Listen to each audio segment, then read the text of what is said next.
जो हिंदू रिलीजन का ओरिजिन है बहुत पुराना है। पर्शियंस थे, ग्रीक्स थे, उन्होंने आइडेंटिफाई किया रिवर इंडस से। सिंधु रिवर जो है उसके बियॉन्ड जो भी लोग रहते हैं, जो सिविलाइजेशन पनप रही है, उनको उन्होंने नाम दिया हिंदू।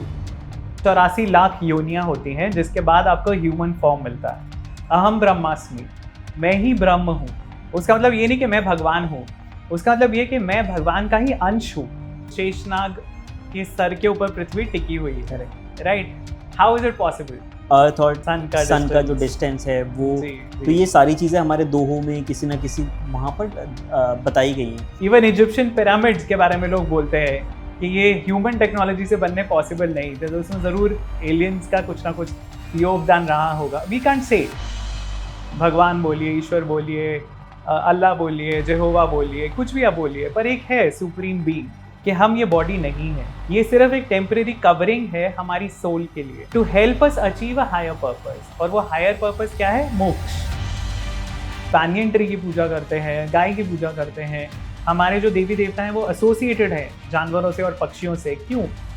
वसुधैव कुटुंबकम, ये पूरी दुनिया हमारी फैमिली है।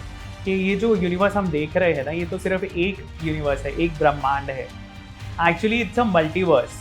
क्या हम ये बोल सकते हैं कि जो पर्पस ऑफ लाइफ है वो मोक्ष पाना है? और अगर वो है तो ये जो लाइफ मिली है हमें इन अ बॉडी, वो क्यों मिली है? एक बहुत पुराना पेड़ है जो सबको छाया भी देता है और फ्रूट्स भी देता है, और काफ़ी सालों से, काफ़ी सदियों से लोगों को काफ़ी हेल्प करता है ग्रो करने के लिए, और कुछ ना कुछ उसने दिया ही है हमेशा। बट उस ट्री का, उस पेड़ का सबसे इम्पॉर्टेंट पार्ट क्या है? उसकी फाउंडेशन, उसकी रूट्स, एक नींव। आज हम बात करेंगे ऐसी ही नींव हिंदू रिलीजन की और इंडियन कल्चरल सोसाइटी की, और इंडियन सोसाइटी की, इंडियन कल्चर की। आज हमारे साथ हैं डॉक्टर विनीत अग्रवाल सर, जिन्होंने 4 बुक्स भी लिखी हैं रामायण और उसके कैरेक्टर्स पे। और हम आज काफ़ी सारे टॉपिक्स डिस्कस करेंगे जो आज की जनरेशन के लिए काफ़ी इम्पॉर्टेंट हैं, अपनी हिस्ट्री को समझने के लिए, अपनी हेरिटेज को समझने के लिए, और एक सेंस ऑफ प्राइड लाने के लिए। कुछ चीज़ें हैं जो हमारी हिस्ट्री में हमें नहीं सिखाई जाती, कैसे इंडिया का और हमारे रिलीजन का, हमारे कल्चर का इन्फ्लुएंस इंडिया में भी था और इंडिया के बाहर भी था। तो आज का जो डिस्कशन है वो एक काफ़ी लर्निड इंसान के साथ है, जिस चीज़ को हमें सुनने के लिए नॉर्मली चांस नहीं मिलता। प्लीज़ आज का पॉडकास्ट देखिए और अपनी हिस्ट्री से रिकनेक्ट करने की कोशिश कीजिए। हमने कुछ ऐसे रेफरेंसेस भी दिए हैं जिससे आप फर्दर स्टडी कर सकते हैं, और आई एम श्योर आपको काफ़ी नॉलेज मिलेगी, जितनी नॉलेज मुझे मिली है इस पॉडकास्ट से। तो सिमिलर वीडियोस देखने के लिए सब्सक्राइब कीजिए, लाइक द वीडियो, और ऐसे इंपॉर्टेंट कंटेंट आप प्लीज़ देखते रहिए।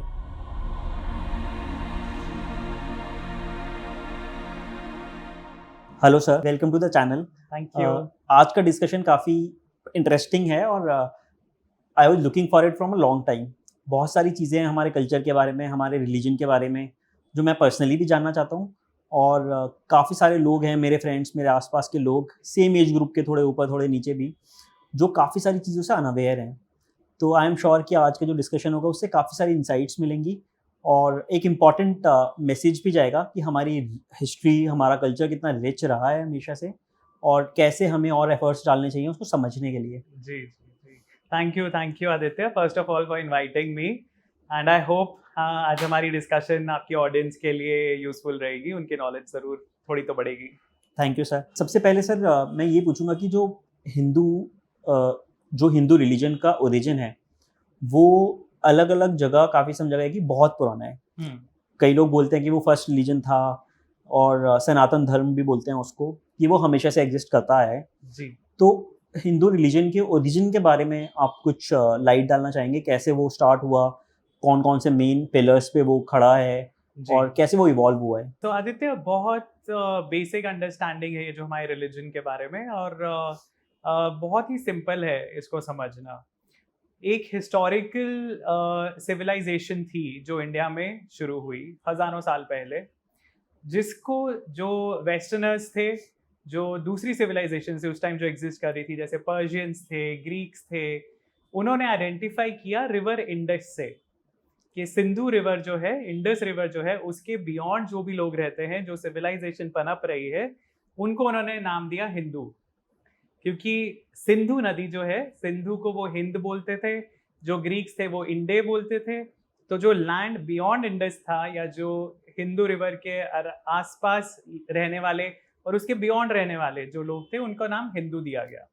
तो ये जो नाम है, ये हमारे जो दूसरी हिस्टोरिकल सिविलाइजेशन है उनके द्वारा दिया गया है। पर हमारे अपने हमारी जो अपनी विचारधारा है उसके हिसाब से हम बोलते हैं सनातन धर्म है ये। तो सनातन का मतलब होता है इटर्नल, जो शाश्वत है, जो हमेशा रहता है। और धर्म को, क्योंकि अब इंग्लिश में ट्रांसलेशन सारे प्रॉपर होते नहीं है, तो इंग्लिश में लोग धर्म को बोलते हैं रिलीजन, बट धर्म का मतलब रिलीजन नहीं है। धर्म का मतलब होता है जो आपका कर्तव्य है, जो आपका इस धरती पे जब आप आए हैं, इस मनुष्य योनि में आप आए हैं, तो इस ह्यूमन लाइफ में, ह्यूमन बर्थ में आपकी क्या रिस्पॉन्सिबिलिटीज हैं।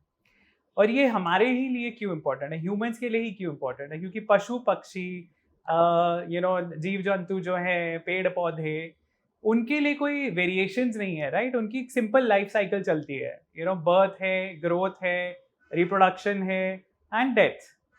सिर्फ ह्यूमंस ही है एक ऐसी स्पीसीज है इस धरती पे जो सोच सकती है। ऑफ कोर्स सोच सकते हैं बाकी भी, बट ह्यूमंस उन चीज़ों के बारे में सोच सकते हैं जो दूसरी स्पीसीज नहीं सोच पाती। सो इसीलिए ये हमारे लिए इम्पोर्टेंट है समझना कि हमारा कर्तव्य क्या है as the most evolve species on this planet.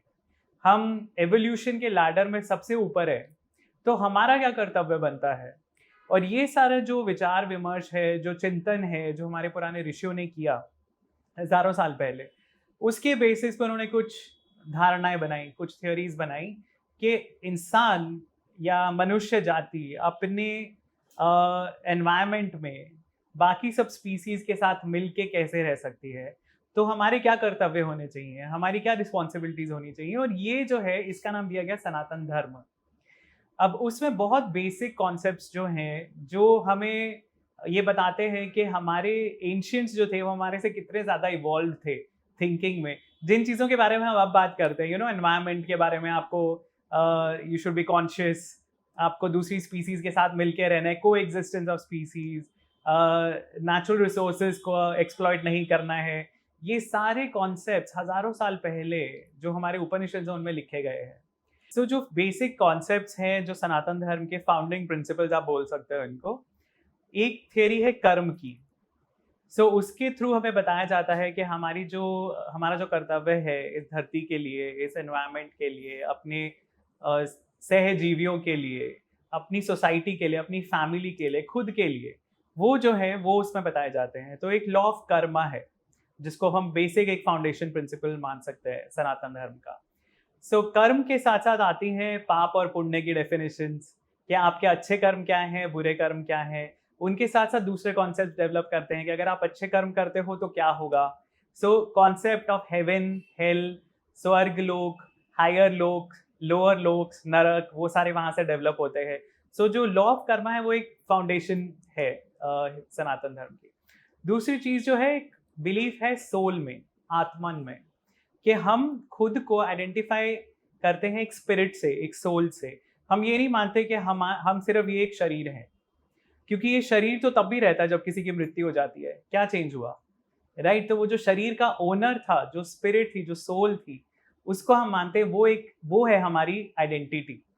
सो आपको वो रियलाइजेशन करनी है, वो आपका कर्तव्य है खुद के लिए, कि आपको अपनी सारी ड्यूटीज पूरी करते हुए, संसार में रहते हुए, अपनी फैमिली के लिए, अपने पेरेंट्स के लिए, अपने बच्चों के लिए, अपने कलीग्स के लिए, फ्रेंड्स के लिए, सोसाइटी के लिए, कंट्री के लिए, वो सारी पूरी करते हुए आप खुद को मत भूल जाओ, क्योंकि वो जो ड्यूटीज हैं वो आपके बर्थ से रिलेटेड है। आप किस जगह पे हो, कौन सी कंट्री में हो। अब आप देखिए हमारी लाइफ, हम इंडिया में रह रहे हैं versus somebody who is living in Afghanistan और may be Bangladesh right now, या मे बी यूक्रेन। उनकी लाइफ और हमारी लाइफ में कितना अंतर है, just because we were born in a certain place, है ना। हम कहीं अलग एनवायरनमेंट में पैदा हुए, अलग सर्कमस्टांसेस में पैदा हुए, तो हमारे सारे जो रोल्स हैं, रिस्पॉन्सिबिलिटीज हैं, वो पूरी चेंज हो गई। तो हमारा धर्म अलग हो गया। लेकिन खुद के लिए जो हमारा स्वधर्म है, वो है खुद के लिए आइडेंटिफाई करना कि हम ये बॉडी नहीं है, ये सिर्फ एक टेम्परेरी कवरिंग है हमारी सोल के लिए, to help us achieve a higher purpose. और वो हायर पर्पस क्या है, मोक्ष, इस साइकिल में से निकलने का, जो जन्म और मृत्यु की साइकिल है। सो ये 3-4 जो कॉन्सेप्ट्स हैं बेसिक है, कर्म का है, आत्मन का है, ब्रह्मन का है। अब ब्रह्मन क्या है? ब्रह्म हम बोलते हैं पूरा जो संसार है वो भगवान ही चला रहे हैं। कुछ रिलीजन्स हैं, कुछ थॉट्स हैं, कुछ फिलोसफीज हैं जो गॉड में बिलीव नहीं करते, जो एथिस्टिक फिलोसफीज हैं, वो गॉड में विश्वास नहीं करते। वो बोलते साइंस है जिससे सब कुछ चल रहा है, राइट? पर वो साइंटिफिक प्रिंसिपल अगर आप देखोगे, वो इतनी ब्यूटीफुली इस यूनिवर्स में वुवन है, इंटरवुवन है, it has to be done by some intelligence. अब उस इंटेलिजेंस को आप क्या नाम देते हैं? आप उसको भगवान बोलिए, ईश्वर बोलिए, अल्लाह बोलिए, जेहोवा बोलिए, कुछ भी आप बोलिए, पर एक है सुप्रीम बीइंग, राइट? तो वो जो कॉन्सेप्ट है सुप्रीम बीइंग का, उसको हम बोलते हैं पर ब्रह्म। और पर ब्रह्म जो है वो भगवान है, जिनको हम सुप्रीम गॉड बोलते हैं, वो अलग अलग रूप लेते हैं। तो हिंदुइज्म में एक और जो मिसबिलीफ है लोगों में, कि लोग समझते हैं कि हिंदुइज्म में बहुत सारे देवी देवता हैं या बहुत सारे भगवान हैं। भगवान एक ही है, देवी देवता अलग अलग हैं, क्योंकि वो उन्हीं भगवान के अलग अलग रूप हैं। और ये सारे रूप भगवान लेते हैं अलग अलग कार्य करने के लिए। तो जब क्रिएशन करनी है तब वो ब्रह्मा जी का रूप लेते हैं, जब प्रिजर्वेशन करनी है तो विष्णु जी का रूप लेते हैं। विष्णु जी भी कितने अलग अलग अवतार लेके आते हैं धरती पे, या अलग अलग लोकों में वो अलग अलग अवतार लेके आते हैं बैलेंस मेंटेन करने के लिए, गुड और इविल का। उसी तरह जब डिस्ट्रक्शन करनी है तब वो रुद्र अवतार लेते हैं, शिव जी का अवतार लेते हैं। देवी माँ है, शक्ति हैं, उनका अलग पर्पस है। सो ये सारे जो है, अब जितने भी हमारे वैदिक गॉड्स हैं, इंद्र, अग्नि, सोम, वायु, वरुण, ये सारे एलिमेंट्स को कंट्रोल करते हैं। कोई जल को कंट्रोल कर रहा है, कोई वायु को कंट्रोल कर रहा है, कोई अग्नि को कंट्रोल कर रहा है, कोई थंडर, लाइटनिंग, रेनफॉल को कंट्रोल कर रहा है। और ये सारी ज़रूरी हैं चीज़ें सिविलाइजेशन के लिए। सो इन सब डीटीज को हम मानते हैं कि वो एक ही पर ब्रह्म का ही रूप है। सो ये कुछ कॉन्सेप्ट्स हैं जो बेसिक हैं हिंदुइज्म के बारे में। उसके अलावा बहुत ज़्यादा रिजिडिटी नहीं है कि आपको मंदिर जाना ही है, या आपको यज्ञ करने, हवन करने हैं, या आपको इस पर्टिकुलर दिन जाना है, या आपको 4 बार दिन में पूजा करनी है। ऐसे कोई बंदिश नहीं है। हर इंसान को ये फ्रीडम दी गई है कि आप अपने हिसाब से, अपनी सोच के हिसाब से, जो आपको सही लगता है उस तरह से आप भगवान से कनेक्ट कीजिए। लेकिन आप ये मत भूलिए कि आप एक इंडिविजुअल है जो एक पूरी सोसाइटी का होल है, मतलब उसका एक पार्ट है। और हम जो वेस्टर्न सिविलाइजेशन है वो इंडिविजुअलिस्टिक है, एक इंसान की ग्रोथ, हर इंसान अपनी ग्रोथ सोचता है। और जो हमारी सोसाइटी है, जो हमारा दर्शन शास्त्र है, जो फिलॉसफी है, that talks about the community. So Sanatan Dharma वही है, या हिंदुइज्म वही है, जो आपको इस यूनिवर्स में, इस दुनिया में, इस विश्व में, इस कंट्री में, आपकी सोसाइटी में, आपकी फैमिली में अच्छे से हार्मनी से रहना सिखाता है। सर बहुत अच्छा आपने डीपली एक्सप्लेन किया। काफ़ी सारे में काउंटर क्वेश्चंस थे, बट वो आपने कॉन्सिक्यूटिव कॉन्वर्सेशन में खुद से बताया। एक चीज़ मैं बोलूँगा कि जैसे आपने बोला कि सनातन धर्म एक सेट ऑफ रिस्पॉन्सिबिलिटीज़ है, ड्यूटीज़ है, अपने लिए भी और सोसाइटी के लिए भी। तो इसीलिए हमारे ऋषि मुनि, हमारे जो शास्त्र हैं, वो कह गए हैं कि हम अग्नि की भी पूजा करेंगे, हम जल की भी पूजा करेंगे, क्योंकि एक तरह से एनवायरनमेंट जो हमें सस्टेन करने के लिए हेल्प करता है, हम उन सब चीज़ों को रेस्पेक्ट देते हैं। बिल्कुल। एक चीज़ आपने बोली कि हमारी कुछ रिस्पॉन्सिबिलिटीज़ हैं अपनी तरफ, जो कि है कोशिश करना मोक्ष पाने की। जी। तो क्या हम ये बोल सकते हैं कि जो पर्पस ऑफ लाइफ है वो मोक्ष पाना है? और अगर वो है तो ये जो लाइफ मिली है हमें इन अ बॉडी, वो क्यों मिली है? अगर पर्पस ही वापस जाना है तो ज़रूरत क्या है यहाँ पर आने की? हाँ, आदित्य, बहुत ही कॉमन क्वेश्चन है, बहुत लोग पूछते हैं ये। जो मुझे समझ में आया, जितना मैंने पढ़ा है, उससे मुझे ये समझ में आया कि जैसे हमारे पुराण बताते हैं कि ये जो यूनिवर्स हम देख रहे हैं ना, ये तो सिर्फ एक यूनिवर्स है, एक ब्रह्मांड है। एक्चुअली इट्स अ मल्टीवर्स, ऐसे बहुत सारे यूनिवर्सेस हैं। अब इतने सारे यूनिवर्सेस में इतने सारे लिविंग बीइंग्स हैं, वो क्या कर रहे हैं, राइट? उनका पर्पस क्या है? सो ये सारे जो यूनिवर्सेस, जो मल्टीवर्सेस है ना, इसको हम मटेरियल क्रिएशन बोलते हैं, ये मटेरियल रियल्म है।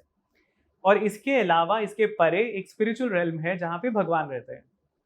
सो हम सब इंडिविजुअल सोल्स, मतलब ऐसा जो समझ में आया स्टोरीज पढ़ के, वो मुझे ये कॉन्सेप्ट ये पता चला है कि सारी जो इंडिविजुअल सोल्स थी वो कभी ना कभी स्पिरिचुअल रियल्म में ही रहती थी भगवान के साथ। एंड जैसे बच्चा बड़ा होता है तो हम सब ने वो एक्सपीरियंस किया राइट, कि हम सब एक टाइम पे जब टीनेजर्स थे हम सब रेबल्स थे, हमें माँ बाप की बात मानना पसंद नहीं है, या हमें अपने हिसाब से चलना है, हमें अपने दोस्तों के साथ घूमना है, हमें टाइम पे घर नहीं आना, हमें पार्टी करने जाना है, या जो कुछ भी आप करते हो टीन एज में राइट। सो वो एक रेबेलियसनेस, जैसे सोल्स थोड़ा ग्रो की, जब वो रेबेलियस नेचर आई तो काफ़ी सोल्स थी जो इंडिविजुअली अपने आप अपने हिसाब से रहना चाहती थी। सो भगवान एक पिता की तरह जो एक इंडल्जेंट फादर, वो बोलते हैं कि ठीक है तुम्हें अलग रहना है। अब कितनी फैमिलीज में हम देखते ही है ना, बेटे की शादी हुई, माँ बाप के साथ नहीं बन रही है, वो बोलते हैं हमें अलग रहना है, तो पेरेंट्स ही आपको अलग घर बना के दे देते हैं कि चलो भाई तुम वहां रह लो, तुम खुश रहो, ठीक है हम चाहते हैं तुम खुश रहो। And is the same thing with God. तो भगवान कहते हैं कि भाई तुम्हें अलग रहना है, ये लो तुम्हारे मैंने मटीरियल रेल्म बनाया है, तुम यहाँ रहो। But when you are staying away from your parents, when you are staying by yourself, तुम्हारे ऊपर सारी रिस्पॉन्सिबिलिटीज हैं राइट। तो तुम्हारे जितने दायित्व है तुम्हें ही निर्वाह करने हैं, कोई तुम्हें हेल्प नहीं मिलने वाली, जो तुम एक्शंस कर रहे हो उनका तुम्हें रिजल्ट भी अकेले ही भोगना पड़ेगा, कोई तुम्हें बचाने नहीं आने वाला। सो हम उस स्टेज में है, we because of our rebellious nature we are here in the material realm. और अब हम जो भी कर्म कर रहे हैं और जो हम कर्म करते आए हैं हजारों सालों से, क्योंकि हमारी सोल की तो जर्नी चली रही है ना, तो उसके हिसाब से हमें अलग अलग फॉर्म्स मिलती रही हैं। और हमारे स्क्रिप्चर्स में ऐसा माना जाता है कि 84 लाख योनियां होती हैं जिसके बाद आपको ह्यूमन फॉर्म मिलता है। तो एक एवोल्यूशन है, और आप देखेंगे धरती पे भी एवोल्यूशन के थ्रू ही लाइफ बनी है right. So I mean right from bacteria, amoebae, और जो एक्वेटिक फॉर्म्स थे उससे फिर हम टेरेस्ट्रियल फॉर्म्स पे आए, फिर धीरे धीरे धीरे प्राइमेट्स, फाइनली जाके ह्यूमंस के हम लेवल पे पहुंचे हैं। तो ये ह्यूमन फॉर्म जो हमें मिला है वो हमें इतने हजारों साल कि एवोल्यूशन के बाद इसलिए दिया गया है कि नाउ वी रियलाइज कि जो आपकी ट्रू हैप्पीनेस है, आपकी ट्रू फ्रीडम है, वो आपको स्पिरिचुअल रियल्म में जाके ही मिलेगी। यहाँ पे आप जब तक रहोगे आप इस मटेरियल रियल्म के लॉज में बंधे रहोगे, और स्पिरिचुअल रियल्म में there is no laws, no restrictions. एक सर ये बोला जाता है कि जो परब्रह्म है या फिर भगवान जो है वो वर्ड को एक्सपीरियंस कर रहा है थ्रू इंडिविजुअल सोल्स राइट। तो अगर I am feeling happiness, I am feeling sadness और व्हाटएवर, तो एक तरह से जो भगवान है वो मेरे थ्रू आकर उस चीज को चैनलाइज करके ही is experiencing the world through me. So उसके बारे में आपका क्या टेक है? सो ये एक थॉट है, and again you can easily understand, जिस तरह पेरेंट्स खुश होते हैं बच्चों की खुशी में, या अगर बच्चे खुश नहीं हैं तो पेरेंट्स भी दुखी होते हैं, इट्स द सेम फीलिंग। सो भगवान को ना हम जैसा वेस्टर्न कॉन्सेप्ट है ना, उसमें भगवान को हमेशा से दिखाई जाता है कि एक बहुत ही स्ट्रिक्ट खड़ूस कोई गॉड बैठे हुए हैं जो जज कर रहे हैं सबको, ये सिन है, ये सही है, तुम ये करोगे तो तुम नरक में जाओगे, ये करोगे। But God is not like that right. God का जो भगवान का अस्तित्व है वो है प्रेम, नॉलेज, कॉन्शियसनेस। सो वो कोई ऐसे गुस्से में बैठे हुए प्राणी नहीं है, वो एक्सपीरियंस करते हैं पूरी दुनिया को। और ऑफ कोर्स उनका जो पर्पस वो यही है कि ये तुम्हें पूरी फ्रीडम है, तुम्हें जो करना है वो करो। भगवान तुम्हें कोई रिस्ट्रिक्ट नहीं कर रहे हैं किसी भी चीज से, पर जो उन्होंने एक लॉ बना दिया है इस मटेरियल रियल्म को चलाने के लिए, which is law of Karma. तुम्हारे ऊपर है तुम क्या एक्शंस कर रहे हो, उसके बेसिस पे तुम्हें या खुशी मिलेगी या तुम्हें दुख मिलेगा, और उसी के बेसिस पे तुम्हें अगला जन्म मिलेगा, तुम्हें मोक्ष मिलेगा या नहीं मिलेगा वो भी उसी के बेसिस पे कि तुम क्या कर रहे हो इस लाइफ में। सो वो सारे जो कॉन्सेप्ट हैं वो उस पर इंटरलिंक्ड है कि हाँ भगवान क्या का ही अंश है हम। जैसे अद्वैत फिलोसफी है उसमें मानते हैं कि we are the same as god, शिवोहम अहम ब्रह्मास्मि, मैं ही ब्रह्म हूँ। उसका मतलब ये नहीं कि मैं भगवान हूँ, उसका मतलब ये कि मैं भगवान का ही अंश हूँ, मैं भगवान का ही पार्ट हूँ। मेरी जो सोल है, नॉट माई बॉडी, क्योंकि ये बॉडी जो है वो पंच महाभूत से बनी है, पृथ्वी, जल, वायु, आकाश, उन सबको मिला के, ईथर, उन सबको मिला के ये बॉडी बनी है। हमारी सारी बॉडीज या पूरे प्लैनेट्स, गैलेक्सीज उसी से बने हुए हैं, 5 एलिमेंट्स। पर जो हमारी सोल है, दैट इज अ स्पिरिट, वो भगवान का ही अंश है। पर हमें इसलिए भेजा गया यहाँ पे क्योंकि हम अलग रहना चाहते थे, but ultimately the realization that we were the happiest in that spiritual realm has to come, which is मोक्ष, which is what religion is trying to tell us.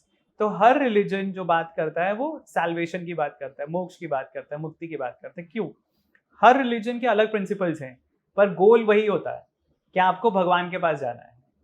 So clearly that is the underlying truth. एक sir आपने बोला कि कैसे हमने grow किया evolutionary वे में aquatic life से, मतलब starting from bacteria, amoeba and then growing up to a perfectly developed human being. जी. तो सर सेम चीज़ें हमारे स्क्रिप्चर्स में भी कुछ बोली गई हैं कि विष्णु जी का एक अवतार था जो कि कछुए की फॉर्म में था, एक बिल्कुल. अवतार था जो कि मत्स्य से नरसिंह के शुरू करके, अवतार में था, right. मत्स्य से स्टार्ट होके, और फाइनली बोला जाता है कि वो बुद्धा के फॉर्म में एक इवॉल्व्ड बीइंग जो कि स्पिरिचुअल बीइंग है. Yes. और इस बीच में सारी जो फिजिकल फॉर्म का एवोल्यूशन है वो सब इसमें बताया गया है. बिल्कुल. तो मैं इससे पूछना चाहूँगा कि जो हिंदू रिलीजन है उसमें साइंटिफिक चीज़ें अगर हम ढूंढें जी. कि कितनी चीज़ें साइंटिफिक रही हैं, कितनी चीज़ें साइंस को समझाने के लिए में भी स्टोरीज का सहारा लेके बताया गया है, तो कितना साइंस का इन्फ्लुएंस है हमारी स्पिरिचुअलिटी में? देखिए, जो पुराने ऋषि थे ना, वो और पुराने जो हमारे स्क्रिप्चर्स भी हैं, उनमें कहीं आपको ऐसे डिफरेंशिएशन नहीं मिलता है कि साइंस अलग है, रिलीजन अलग है. वो लोग दोनों चीज़ों को इकट्ठे लेके चलते थे. सो जो गोल था उनका स्क्रिप्चर्स का लिखने का या उनका मनन चिंतन करने का, वो यही था कि इस यूनिवर्स की रियलिटी क्या है. तो साइंटिस्ट भी वही कर रहे हैं, साइंटिस्ट भी वही ढूंढने की कोशिश कर रहे हैं. हमारे सोलर सिस्टम में क्या है, हमारे सोलर सिस्टम के बाहर क्या है, यूनिवर्स चल कैसे रहा है, यूनिवर्स के लॉज क्या हैं, कहीं और सिविलाइजेशन है या नहीं, एलियंस है या नहीं, टेक्नोलॉजी कहाँ तक पहुँच सकती है, यही चीज़ें साइंटिस्ट कर रहे हैं.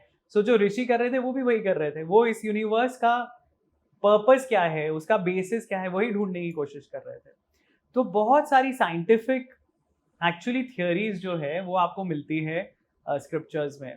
अब बहुत छोटी छोटी चीज़ें में, जैसे मैं बोलूँ, अब आपने सुना होगा कि शेषनाग के सर के ऊपर पृथ्वी टिकी हुई है, right. How is it possible? मतलब आप सोचने जाएंगे तो कैसे हो सकता है कि ऐसी कुछ चीज़ें हैं जो कि ये क्वेश्चन उठाती है कि क्या हाँ. ये मिथ हैं, हाँ. और जो चीज़ें हैं वो कैसे पॉसिबल हैं, क्या उसको वो डिपेक्ट करती हैं. हाँ. तो अगर हम उनको नहीं समझेंगे, हम समझने की कोशिश नहीं करेंगे, हम उनको फेस वैल्यू पे लेंगे ना, तो हमें लगेगा ये कहानियां हैं. लेकिन शेषनाग जो है, आप उनकी जब स्टोरी पढ़ते हो पुराणों में, तो आपको पता चलता है कि शेषनाग का एक और नाम है जिसको कहते हैं संकर्षण. सम इज टुगेदर, टुवर्ड्स, कर्षण इज अट्रैक्शन, आकर्षण. तो समकर्षण क्या हुआ? Attracting towards each other, right, which is what? Gravity. Gravitation क्या होता है? Gravitation is the force which attracts two bodies together, जो दो बॉडीज को उनके मास के कारण इकट्ठे खींच रही है. सो जो उनका नाम है समकर्षण, क्यों उनको नाम दिया समकर्षण, उसी से समझ में आता है कि वो क्या कॉन्सेप्ट बताना चाह रहे हैं. तो समकर्षण और शेषनाग जो है वो ग्रेविटी की पावर को दर्शाते हैं कि धरती अपने ऑर्बिट में क्यों टिकी हुई है, समकर्षण के कारण, ग्रेविटी के कारण, क्योंकि सन की ग्रेविटी उसको पुल कर रही है. अब सूर्य से रिलेटेड वैसी कहानियां कि सूरज जो है, सूर्य देव जो है, वो एक रथ में चलते हैं और उस रथ का एक ही पहिया है, ठीक है, उसका एक ही पहिया है जिसके अंदर 12 स्पोक्स हैं, 12 उसके रथ के पहिए के स्पोक्स हैं. जो उस रथ को चला रहे हैं 7 घोड़े हैं. इसका क्या मतलब हो सकता है, आपको क्या लगता है? 12 तो मैं क्लॉक से लिंक कर पा रहा हूँ कि मे बी उसको डिवाइड किया, जैसे बहुत छोटी है. ठीक है. जो एक व्हील है, आपने पहिया बोला, वो मे बी क्लॉक का फेस है और उसमें 12 सेग्रीगेशन हो गए. हाँ. 7 मुझे पता नहीं है, 8 पहर मुझे पता है कि 8 पहर होते हैं, 7 का मुझे लॉजिक नहीं पता. So देखिए, again we just have to talk about it and we understand. और एक बार जब वो हम समझ लेते हैं ना, बोलते हैं हाँ यार ये तो एकदम क्लियर था. सो सूर्य जो है, सूर्य के कारण हमारा सोलर ईयर है. हमारा सोलर ईयर कितने महीनों में डिवाइडेड है? 12 महीनों में. जो 7 घोड़े हैं वो क्या दिखाते हैं? सनलाइट को अगर आप प्रिज्म से रिफ्लेक्ट करते हो तो क्या बनता है? विबग्योर. 7 कलर्स. सो ये बहुत ही सुंदर साइंटिफिक प्रिंसिपल्स है जो कहानियों में बुने गए हैं ताकि लोगों को याद रहे. अब कितना फैसिनेटिंग लगता है कि आप सोचो, इमेजिन करो सूर्य देव एक 7 घोड़े वाले रथ में चल रहे हैं और उस रथ का एक ही पहिया है, 2 पहिए नहीं है, एक ही पहिया है और उसके 12 स्पोक्स हैं. टू अ चाइल्ड, अगर आपको किसी बच्चे को ये कहानी सुनानी है, उसको कितना इंटरेस्टिंग लगेगा सुनने में. और फिर आप उसको बताइए कि देखिए इसका मतलब ये है, तो वो साइंटिफिक प्रिंसिपल याद रखेगा। सो ये जो सारी कहानियां हैं ना, ये हमें दर्शाती हैं बहुत सारे हिडन ट्रुथ्स जो हमारे यूनिवर्स के बारे में है, जो ऋषियों ने ढूंढे, और उन्होंने उसको इतनी खूबसूरती से, इतने पोएटिकली उन्होंने हमारे सामने प्रस्तुत किया। अनफॉर्चुनेटली हम वो समझ नहीं पा रहे हैं, और हम बोलते हैं अरे नहीं नहीं, ये तो कहानी है, ऐसे कैसे हो सकता है, 7 घोड़ों का रथ चल रहा है हवा में, तो सन क्या है, वो तो स्टार है। But we are not talking about sun, we are talking about the deity who's ruling the sun। हम जब सूर्य की उपासना कर रहे हैं, हम सन जो स्टार है उसकी पूजा नहीं कर रहे हैं, हम उस भगवान की पूजा कर रहे हैं, उस देवता की पूजा कर रहे हैं जो उसको गवर्न कर रहा है। और उससे हमने ऐसी कहानियां जोड़ दी हैं जिससे हमें पता चले कि उसका साइंटिफिक प्रिंसिपल क्या है। और ऐसी बहुत सारी डिटेल्स हैं, बहुत सारी ऐसी डिटेल्स हैं।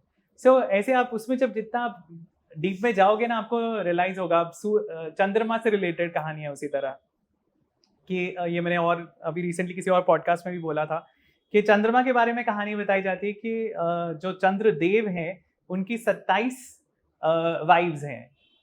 अब 27 वाइव्स का क्या मतलब हुआ, क्या लॉजिक हुआ? 2 क्यों नहीं, 3 क्यों नहीं, 4 क्यों नहीं भाई? 27 वाइव्स क्या सेंस है? सो आप चंद्रमा की जो मूवमेंट देखते हैं तो लूनर मंथ जो है वो 28 दिन का होता है, और हर दिन चंद्रमा एक अलग नक्षत्र के पास होता है। तो ये 28 नक्षत्र होते हैं, 27-28 जो नक्षत्र हैं ये वो बताए गए हैं चंद्रमा की वाइब्स। और उसमें सबसे ज्यादा टाइम चंद्रमा एक नक्षत्र में बिताते हैं जिसका नाम है रोहिणी। ओके। और पुराणों में जो कहानियां हैं उसके हिसाब से बताया जाता है कि चंद्रमा की फेवरेट जो वाइफ थी वो थी रोहिणी। सो काफी इंटरेस्टिंग है। बहुत ज्यादा, मतलब आप जब वो कहानियों को समझने की कोशिश करोगे ना, तब आपको रियलाइज होगा कि कितनी ज्यादा साइंस उसमें छुपी हुई है। काफ़ी इंटरेस्टिंग है सर। और ऐसी काफ़ी सारी चीज़ें हैं जो न्यूज़ डिबेट्स में भी हम देखते हैं, जो कि हमारे किसी दोहे में मैंने अभी रिसेंटली सुना था कहीं कि अर्थ और सन का जो डिस्टेंस है वो कितना है, और जो डायमीटर का रेशो है वो कितना है। तो ये सारी चीज़ें हमारे दोहों में किसी ना किसी वहाँ पर बताई गई हैं। तो सर कैसे पॉसिबल है कि इतने टाइम पहले without any telescope, without any machine, ये जो ऋषि मुनि थे इस चीज़ को पता कर पाए? आज तो इतना डेवलप्ड और इतना एडवांस टेक्नोलॉजी डिवाइसेस होने के बाद हम बता सकते हैं ठीक है सन का डायमीटर इतना है, अर्थ का इतना है, इनका रेशो इतना है, उसी पर हमारी जितनी एस्ट्रोफिजिक्स है काफ़ी सारी चीज़ें डिपेंडेंट हैं। बिल्कुल। उस टाइम पे आज से 10,000 साल पहले, 20,000 साल पहले, तब कैसे पॉसिबल रहा होगा ये सब करना? सो देखिए, जो मैं समझता हूँ, it is not just about physical technology. काफ़ी चीज़ें जो हैं, अब आप देखेंगे जो बिगेस्ट साइंटिस्ट थे या जितने नोबेल लॉरिएट्स जो हैं, जिनको भी नोबेल प्राइजेस मिले हैं थ्रू आउट द ईयर्स, आप उनकी अगर हिस्ट्री आप देखेंगे या उनके बारे में आप पढ़ेंगे तो उनकी जो डिस्कवरीज थी, they were not, most of them will tell you कि उनकी जो डिस्कवरी थी वो एकदम ऐसे सोचे समझे टेक्नोलॉजी अप्लाई करके उनको नहीं मिली। It was intuition, it was gut feeling, it was something that came in a dream. So एक जैसे केमिस्ट्री में थी कि बेंजीन रिंग एक होता है, एक स्ट्रक्चर। सो केमिस्ट्री में क्योंकि अलग अलग जैसे एलिमेंट्स होते हैं, मॉलिक्यूल्स होते हैं, सो कंपाउंड्स के स्ट्रक्चर्स होते हैं, केमिकल स्ट्रक्चर्स। तो एक साइंटिस्ट थे, आई थिंक केकुले उनका नाम था, some European scientist, I forgot his nationality, but वो ट्राई कर रहे थे फिगर करने का कि ये बेंजीन का स्ट्रक्चर होता कैसे है, क्योंकि वो जिस तरह से लीनियर स्ट्रक्चर तब तक आ रहा था उस हिसाब से उसकी प्रॉपर्टीज फिट नहीं बैठ रही थी। In a dream he saw a snake licking its tail, और वो उठ के उन्होंने इमीडिएटली ड्रॉ किया ऐसा, और उनको रियलाइज हुआ कि भाई ये हेक्सागोनल स्ट्रक्चर है बेंजीन का, it is not a linear structure. So बहुत सारी जो हमारी डिस्कवरीज हैं, हमारे जो साइंटिफिक अचीवमेंट्स हैं, they are not a result of technology, they are a result of human intuition. तो वो इंट्यूशन कहाँ से आ रही है? वो आपको यूनिवर्स के साथ जब आप एक कनेक्ट करते हो ना, एक हायर फ्रीक्वेंसी पे, तो आपको वो अंडरस्टैंडिंग समझ में आती है। और जो मुझे रियलाइज हुआ है वो ये कि जो ऋषि थे ये कनेक्ट कर रहे थे यूनिवर्स से थ्रू मेडिटेशन। सो अभी भी जो योगीज हैं, काफ़ी योगीज के बारे में अगर आप पढ़ेंगे तो आपको रियलाइज होगा उनके पास बहुत सारी अचीवमेंट्स थी। कैसे? वो अचीवमेंट्स जो फिजिकली पॉसिबल नहीं है एक इंसान के लिए, वो भी वो चीज़ें कर पाते हैं, जो सिद्धियां हैं जिनकी हम बात करते हैं, लेविटेशन, जैसे हनुमान जी करते थे, वो साइज बढ़ा लेते थे, कम कर लेते थे, वो सारी सिद्धियां हैं, वो पावर्स हैं जो हर एक को नहीं मिल सकती। पर एक लेवल ऑफ मेडिटेशन करके आप योग और प्राणायाम और वो सब बेसिक स्टेप से फॉलो करके ट्रांस के आप उस स्टेज पे पहुंच सकते हो कि आप यूनिवर्स से कनेक्ट करके यूनिवर्स की सीक्रेट्स आप समझ रहे हो। सो आई डोंट थिंक कि जरूरी नहीं है कि हमारे पास टेलीस्कोप्स थे या टेक्नोलॉजिकली कुछ ऐसी चीज थी जिससे वो सब देख पाते थे, पर वो it is through internalize, through meditation that they realize कि ऐसा है, ये हो सकता है, ये है। और ऑब्जर्वेशन तो था ही। अब हमारी सिटीज में हम तारे देख ही नहीं पाते क्योंकि पोल्यूशन इतना है, लाइट इतनी है। अगर आप किसी कंट्री साइड में चले जाओगे तो आपको सारे तारे क्लियर नजर आते हैं। तो काफी लोग थे जो ज्योतिषी थे, जो एस्ट्रोलॉजर्स थे, वो बैठ के ऑब्जर्व करते रहते थे और उनका काम यही था, वो ऑब्जर्व करते थे तारों की मोशन। अब एक और इंटरेस्टिंग चीज आपको बताता हूँ जो साइंटिफिकली आपको सरप्राइजिंग लगी कि प्लैनेट्स जो है, अब उसमें शनिचर है, शनिदेव जो है वो सैटर्न का नाम है, राइट। शनि का क्या मतलब होता है आपको पता है? शनि का मतलब है स्लो, स्लो स्लो, धीरे चलने वाला। अच्छा। तो शनिचर इज धीरे चलने वाला, चर इज चलना। तो Shanichar is the one which is slowest. जो उन्होंने ऑब्जर्व किए थे प्लैनेट्स, उसमें से जो उनको सबसे स्लो नजर आया उसका नाम उन्होंने शनिचर रखा। ओके। तो it has come from that. और शनि जो है सैटर्न जो है, उसके अलावा जुपिटर जो है बृहस्पति है। अब बृहस्पति सन के अराउंड एक पूरा रेवोल्यूशन कवर करता है 12 साल में। अर्थ का जब एक साल निकल जाता है, हमारी एक रेवोल्यूशन हो गई। Jupiter takes 12 years। So imagine किसी ने बैठ के ये ऑब्जर्व किया होगा कि 12 साल के बाद वो अपनी उसी पोजीशन पे आया है। 12 साल का जो साइकिल है that is tied to Brihaspati का साइकिल इन ज्योतिष। तो हमारे ज्योतिष शास्त्र में बोलते हैं कि अगर बृहस्पति आपके कुंडली में अभी आया है, वो 12 साल बाद आएगा। उनको कैसे पता? क्योंकि somebody has observed, उन्होंने बैठ के ये सब चीजें ऑब्जर्व की और फिर उन्होंने उसका लॉजिक निकाला कि इसका क्या असर होगा। तो 12 साल बाद क्या होता है? कोई एक बड़ी इवेंट होती है, महाकुंभ होता है। महाकुंभ होता है 12 साल बाद, वो बृहस्पति की साइकिल पे चलता है। तो सर जैसे आपने बोला कि वर्ड से जो कनेक्ट करके हमारे साधु थे, ऋषि मुनि थे, उन लोगों ने कुछ चीज़ें पता चलाई, तो क्या ये भी पॉसिबल है कि कोई उन्हें हेल्प या इन्फ्लुएंस करने की कोशिश कर रहा था, may be not from the physical world बल्कि स्पिरिचुअल वर्ल्ड से कोई इन्फॉर्मेशन मे बी अर्थ के लिए इम्पॉर्टेंट हो? अगर लॉ ऑफ ग्रेविटी की बात करें न्यूटन के लिए, या फिर आइंस्टाइन की जो थ्योरी ऑफ रिलेटिविटी है जिससे काफ़ी एडवांसमेंट हुई है हमारी हर स्पेस ऑफ टेक्नोलॉजी में जी। तो क्या हमें कोई हेल्प करने की कोशिश कर रहा था, मे बी एलियंस या मे बी कोई स्पिरिचुअल बीइंग्स, ये देखते हुए कि हम उस स्टेज पर आ गए हैं जहाँ पर कि हम रेडी इन सब चीज़ों को जानने के लिए? जी। सो आदित्य, एलियंस का टॉपिक ना बहुत फैसिनेटिंग है और काफ़ी लोग ना एलियंस का नाम सुन के एकदम लोग अलग ही टैंजेंट पे चले जाते हैं कि अरे ये तो साइंस फिक्शन है ये वो। बट आप सोचिए कि इतना बड़ा यूनिवर्स है, तो हमारे यूनिवर्स में ही कितनी सारी गैलेक्सीज है। There zillions of galaxies, each galaxy has again trillions and billions of stars. और हर स्टार के अराउंड अगर आप ऑन एन एवरेज देखिए, जैसे हमारे सोलर सिस्टम में 9 प्लैनेट है, जरूरी नहीं हर स्टार के अराउंड 9 प्लैनेट्स हो, 8 प्लैनेट्स हो, मे बी 2 हो, 3 हो, 4 हो। बट वो ट्रिलियंस ऑफ स्टार्स में से ये तो इम्पॉसिबल है ना कि सिर्फ एक ही स्टार के अराउंड लाइफ है। How is it justifying the creation of this universe? मतलब रिलीजन के हिसाब से ही ये जस्टिफाइड नहीं है, क्योंकि ब्रह्मा जी का पर्पस क्या है क्रिएशन बनाने का? वो ये है कि वो जो सोल्स हैं जो रेबेल करके इंडिपेंडेंटली रहना चाहती थी, उनको रहने की जगह चाहिए। उनके लिए भगवान ने ये ब्रह्मांड बनाया है। तो फिर इतना बड़ा ब्रह्मांड बनाने की जरूरत ही क्या थी अगर एक ही प्लैनेट के ऊपर सबको रखना था? So clearly that is not the case. Religion के हिसाब से भी और साइंस के हिसाब से भी इट इज ठीक है। हमें डायरेक्टली अभी तक हम एलियन से नहीं मिल पाए हैं, but theoretically there is a possibility definitely, क्योंकि इतनी सारे स्टार्स गैलेक्सीज हैं और अगर मल्टीवर्स है, अगर और ज़्यादा यूनिवर्सेस भी है, तो चांसेस और ज़्यादा मल्टीप्लाई हो जाते हैं एक्सपोनेंशियली कि लाइफ है।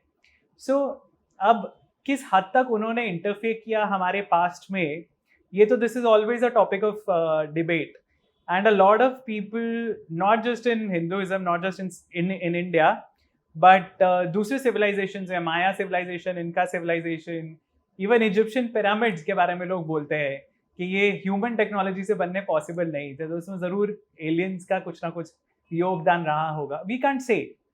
बट अगर आप रिलीजन के हिसाब से आप बोलोगे तो जिनको हम देवता बोलते हैं या असुर बोलते हैं, राक्षस बोलते हैं, जो दूसरे लोकों में रहते हैं, technically they are aliens, because वो धरती पे नहीं रहते, राइट? एलियन हम किसको बोलते हैं साइंस में? एलियन वही है जो धरती के बाहर किसी और प्लैनेट पे रह रहा है।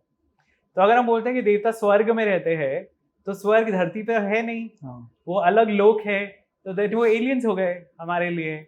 उसी तरह असुर जो है वो पाताल लोक में रहते हैं, तो वो एक अलग प्लैनेट हो गया, अलग गैलेक्सी है मे बी, राइट? सो वो अलग एलियंस हो गए हमारे लिए। सो उनका तो डेफिनेटली इंटरेक्शन मेंशन ही है कि ऋषि मुनि जब प्रे करते थे तब वो देवताओं से कनेक्ट करते थे। जो वैदिक ऋषि हैं वो ट्रांस में, मेडिटेशन में, अब वेद लिखे कैसे गए? सबसे पहले वो जो वेदों में जो मंत्र हैं, जो ऋचाएं हैं, वो किसी ने लिखी नहीं है, वो उन्हें विजन्स आए थे मेडिटेशन के टाइम, जो उन्होंने नोट डाउन भी नहीं किए, ओरली पास ऑन किए, क्योंकि वेद लिखे तो बहुत बाद में गए हैं, ओरली हजारों सालों तक ये ट्रेडिशन चल रहा था उनको पास ऑन करने का, राइट? सो जो विजन्स उनको आए मेडिटेशन के टाइम, तो वो उनका कनेक्शन था कुछ इस यूनिवर्स से, एलिमेंट्स से जो इस यूनिवर्स को गवर्न करते हैं, इंद्र से, अग्नि से, सोम से। इसलिए वेदों में एलिमेंटल गॉड्स बहुत ज्यादा प्रोमिनेंट है।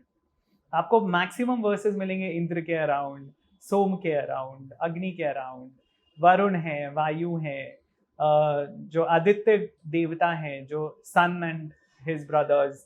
सो ये सारे जो कॉन्सेप्ट्स आए हैं इस दुनिया के बारे में, संसार के बारे में, कि साइकिल है, time is not linear, it is cyclical, ये सारी जो डीप अंडरस्टैंडिंग है, लॉ ऑफ कर्म है, जो एक कॉस्मिक लॉ है जो इस यूनिवर्स को चला रहा है, ऑफ कोर्स ये मेडिटेशन के थ्रू, एक हायर कॉन्शियसनेस के थ्रू उन्होंने कनेक्ट किया होगा इस यूनिवर्स से। हम नहीं कह सकते किस हद तक उसका योगदान था, बट डेफिनेटली कुछ ना कुछ उनका कनेक्शन डेफिनेटली होगा विद द हायर इंटेलिजेंस। सो जो विजन्स की आप बात कर रहे हैं, हिंदुइज्म में जो वेदास आए हैं, जो एवरीथिंग है, सिमिलर कॉन्सेप्ट है अगर इस्लाम में देखा जाए तो ये बोला जाता है कि उनको भी विजन्स आए थे प्रॉफिट मोहम्मद को। और सिमिलरली जो मोसेस हैं क्रिश्चियनिटी में, उनको भी सिमिलर चीजें थी। He went up to the hill और वहां पर उनको विजन्स आए, उन्होंने उन सब चीजों को लिखा, ये सब चीजें कमांडमेंट्स हुई। तो अगर इतनी सिमिलैरिटीज हैं जो अलग अलग रिलीजन्स ने बताई हैं, कुछ टेनेट्स हैं, कुछ कॉमन चीज़ें भी हैं, तो इतने डिफरेंसेस क्यों हैं अलग अलग रिलीजन्स में? अगर एक यूनिवर्सल ट्रूथ है एंड वो यूनिवर्स से मिल रहा है लोगों को, ठीक है, उन लोगों को जो मेडिटेशन में भी डीप हों, जो कोशिश कर रहे हैं इस चीज़ को ढूंढने की, उसके बाद इतने डिफरेंसेस और इतनी लड़ाइयाँ क्यों हैं इन सब चीज़ों को लेके? सी देखिए, ये तो यही है जो हमारी ह्यूमंस की लिमिटेशन है। अब अगर आप कहीं पे भी देखोगे ट्रेडिशनली, जहाँ पे भी ह्यूमंस रहे हैं, जैसे इंडिया में आप देखिए, अब इतनी स्टेट्स हैं, हर स्टेट में डिविजन्स हैं, हर स्टेट की अलग लैंग्वेज है, अलग कल्चर है, अलग पहनावा है, अलग खाना पीना है। क्यों है? तो हम एक ही कंट्री। उसी तरह आप यूरोप में जाओगे तो यूरोप में हर कंट्री छोटी छोटी, हमारी स्टेट से भी छोटी कंट्रीज हैं, पर फिर भी उनमें अलग अलग है चीज़ें, उनकी लैंग्वेजेस अलग है, उनका खाना पीना अलग है, डिफ्रेंसिएशन अलग है, थॉट प्रोसेस अलग है, सब कुछ अलग है उनका। सिर्फ आर्टिफिशियली जहाँ पे ह्यूमंस जाके पॉपुलेट किए हैं, जैसे अमेरिका या ऑस्ट्रेलिया, वहाँ एक होमोजीनियस सोसाइटी है, पर नेचुरली ह्यूमन टेंडेंसी ही है बटने की, राइट? तो हम ज़्यादा मे बी सेफ महसूस करते हैं, and may be this is a part of evolution, that you feel safer in a group, you have an identity कि ये मेरा ग्रुप है, ये मेरी फैमिली है, मैं इसमें सेफ फील करता हूँ, राइट? तो ये मेरी कम्युनिटी है। सो उस कारण से जब आप एक अपनी कम्युनिटी को आइडेंटिफाई कर लेते हो, you start identifying others as outsiders, ये मेरी कम्युनिटी का पार्ट नहीं है। तो इसीलिए अगर उसने कुछ बोला वर्सेस मेरी कम्युनिटी में किसी ने कुछ बोला तो मैं ये मानूंगा। सो वहां से वो डिफ्रेंसिएशन शुरू हो जाता है। बेसिक प्रिंसिपल्स वही है यार, पर्पस वही है कि भगवान से आपको कनेक्ट करना है, आपको मुक्ति लेनी है, आपको मोक्ष प्राप्त करना है, सैल्वेशन लेना है। अब उसका कॉन्सेप्ट वही है, उसके टर्म्स भी वही है कुल मिला के, लेकिन पहुंचने का तरीका अलग हो सकता है। क्रिश्चियनिटी में वो बोलेंगे कि आप कुछ ऐसे रिचुअल्स करो, हिंदुइज्म में बोलेंगे ऐसे रिचुअल्स करो, या सिखिज्म में बोलेंगे या इस्लाम में बोलेंगे ऐसे रिचुअल्स करो। बट पर्पस वही है कि आपको उन रिचुअल्स के थ्रू अंडरस्टैंडिंग देने का कि आपको कैसे भगवान से कनेक्ट करना है। ये कहीं ना कहीं जो इंटरप्रिटेशन हुई है, क्योंकि ये काफ़ी सारी चीज़ें काफ़ी साल पुरानी हुई हैं, जी तो जो इंटरप्रिटेशंस हुई हैं और जो टाइम के साथ साथ इसमें डिस्टर्बेंसेस आ गई हैं या फिर बिल्कुल थोड़ी बिल्कुल, इम्प्योरिटीज आ गई हैं, यस यस, उससे भी लोग बट गए हैं उस चीज़ बिल्कुल में। बढ़ गए हैं। और फिर ये पावर है ना, रिलीजन गिव्स यू पावर। अब इंडिया में ऐसा कोई कॉन्सेप्ट नहीं है कि एक शंकराचार्य हैं वो सारे हिंदूज को गवर्न करते हैं, लेकिन आप वेस्टर्न रिलीजन्स में देखोगे तो है। सो जैसे पहले खलीफा होते थे इस्लाम में, या पोप है क्रिश्चियनिटी में। So pope is considered the head of entire Christian nations. So entire world जो भी क्रिश्चियन नेशंस है वो पोप की बात सुनेंगी। तो एक पावर कितनी ज्यादा स्ट्रांग है, which is higher power than वो कंट्री की गवर्नमेंट्स। सो अगर किसी के पास इतनी पावर है वो क्यों छोड़ेगा? And I am not talking about current leaders, I am just talking historically कि अगर किसी को रियलाइज हुआ कि भाई मैं इस रिलीजन का लीडर बन जाता हूँ तो मेरे हाथ में जितनी पावर है, and power will always corrupt, right? अगर आप वो उस पहुंची हुई स्टेज पे नहीं हो, अगर आप पावर के लिए ही लीडर बने हो तो आप उसको मिसयूज करोगे। और वैसा हुआ दैट रिलीजन के कारण कितने ही लोग टॉर्चर किए गए, कितने ही लोगों को मारा गया, इन्वेजन्स हुए और एक पर्टिकुलर रिलीजन स्प्रेड करने के लिए। And that has resulted in feelings of enmity, दुश्मनी की जो भावना है वो वहां से आ गई कि इन्होंने हमारे ऊपर अटैक किया, अब हम इनको कभी माफ नहीं करेंगे। या वो समझते हैं कि भाई तुम हमारे रिलीजन में नहीं मानते हो, हमारा रिलीजन ही सही है, तो तुम इंफीरियर हो। सो जब वहां वो सुपीरियोरिटी की बात आ जाती है तब वहां पे गड़बड़ होने लग जाती है। शायद साथ मिलके चलते तो जल्दी मुक्ति मिल जाती, अगर एक दूसरे के Definitely. धर्मों से जल्दी सीखते। डेफिनेटली आप स्कूल में कॉलेज में आप देखोगे ना, ग्रुप स्टडीज करते थे तो काम हो जाते थे, प्रोजेक्ट्स हो जाते थे। आप अकेले करने बैठोगे तो कैसे होगा, टाइम लगता है ज़्यादा। तो ये तो सोचने की बात है। अगर आपको सच में सैल्वेशन चाहिए, आपको सच में निकलना है इस दुनिया से, तो आपको साथ मिलके आगे बढ़ना है। और वही चीज़ है जो मैं बता रहा हूँ, जो सनातन धर्म के प्रिंसिपल्स है ना, वो वहीं से शुरू करते हैं। वसुधैव कुटुंबकम, ये पूरी दुनिया हमारी फैमिली है। कभी भी हमें ये नहीं बताया गया है कि भाई जो जिस घर में तुम रह रहे हो वही है बस तुम्हारा। पूरी दुनिया के बारे में बात की गई है, पूरी दुनिया हमारी फैमिली है। और ये जो कॉन्सेप्ट है 84 लाख योनियों का, जो कॉन्सेप्ट है कि जानवरों को, पेड़ों की भी हम पूजा करते हैं, राइट? बैनियन ट्री की पूजा करते हैं, गाय की पूजा करते हैं। हमारे जो देवी देवता हैं वो एसोसिएटेड है जानवरों से और पक्षियों से। क्यों? क्योंकि हमें बताया गया लाइफ हर फॉर्म में सेक्रेड है। सिर्फ आप ह्यूमन हो, आप ये मत समझो कि आप सबसे ऊपर हो और आप एक्सप्लॉइट कर सकते हो इस दुनिया को। इनफैक्ट ईशोपनिषद में फर्स्ट जो श्लोक है वही उसमें ही वैसा है कि ईशावास्यम इदम सर्वम, ये सब जो है ये भगवान का है, ईश्वर का है। सो इसमें कोई कंपटीशन है ही नहीं, ये तुम्हारा है ही नहीं, ये सब भगवान का है जो तुम यूज कर रहे हो। तो एक दूसरे से कॉम्पीट करके, एक दूसरे को मार के, एक दूसरे से छीन के तुम लोगे भी तो ये तुम्हें यही छोड़ के जाना है।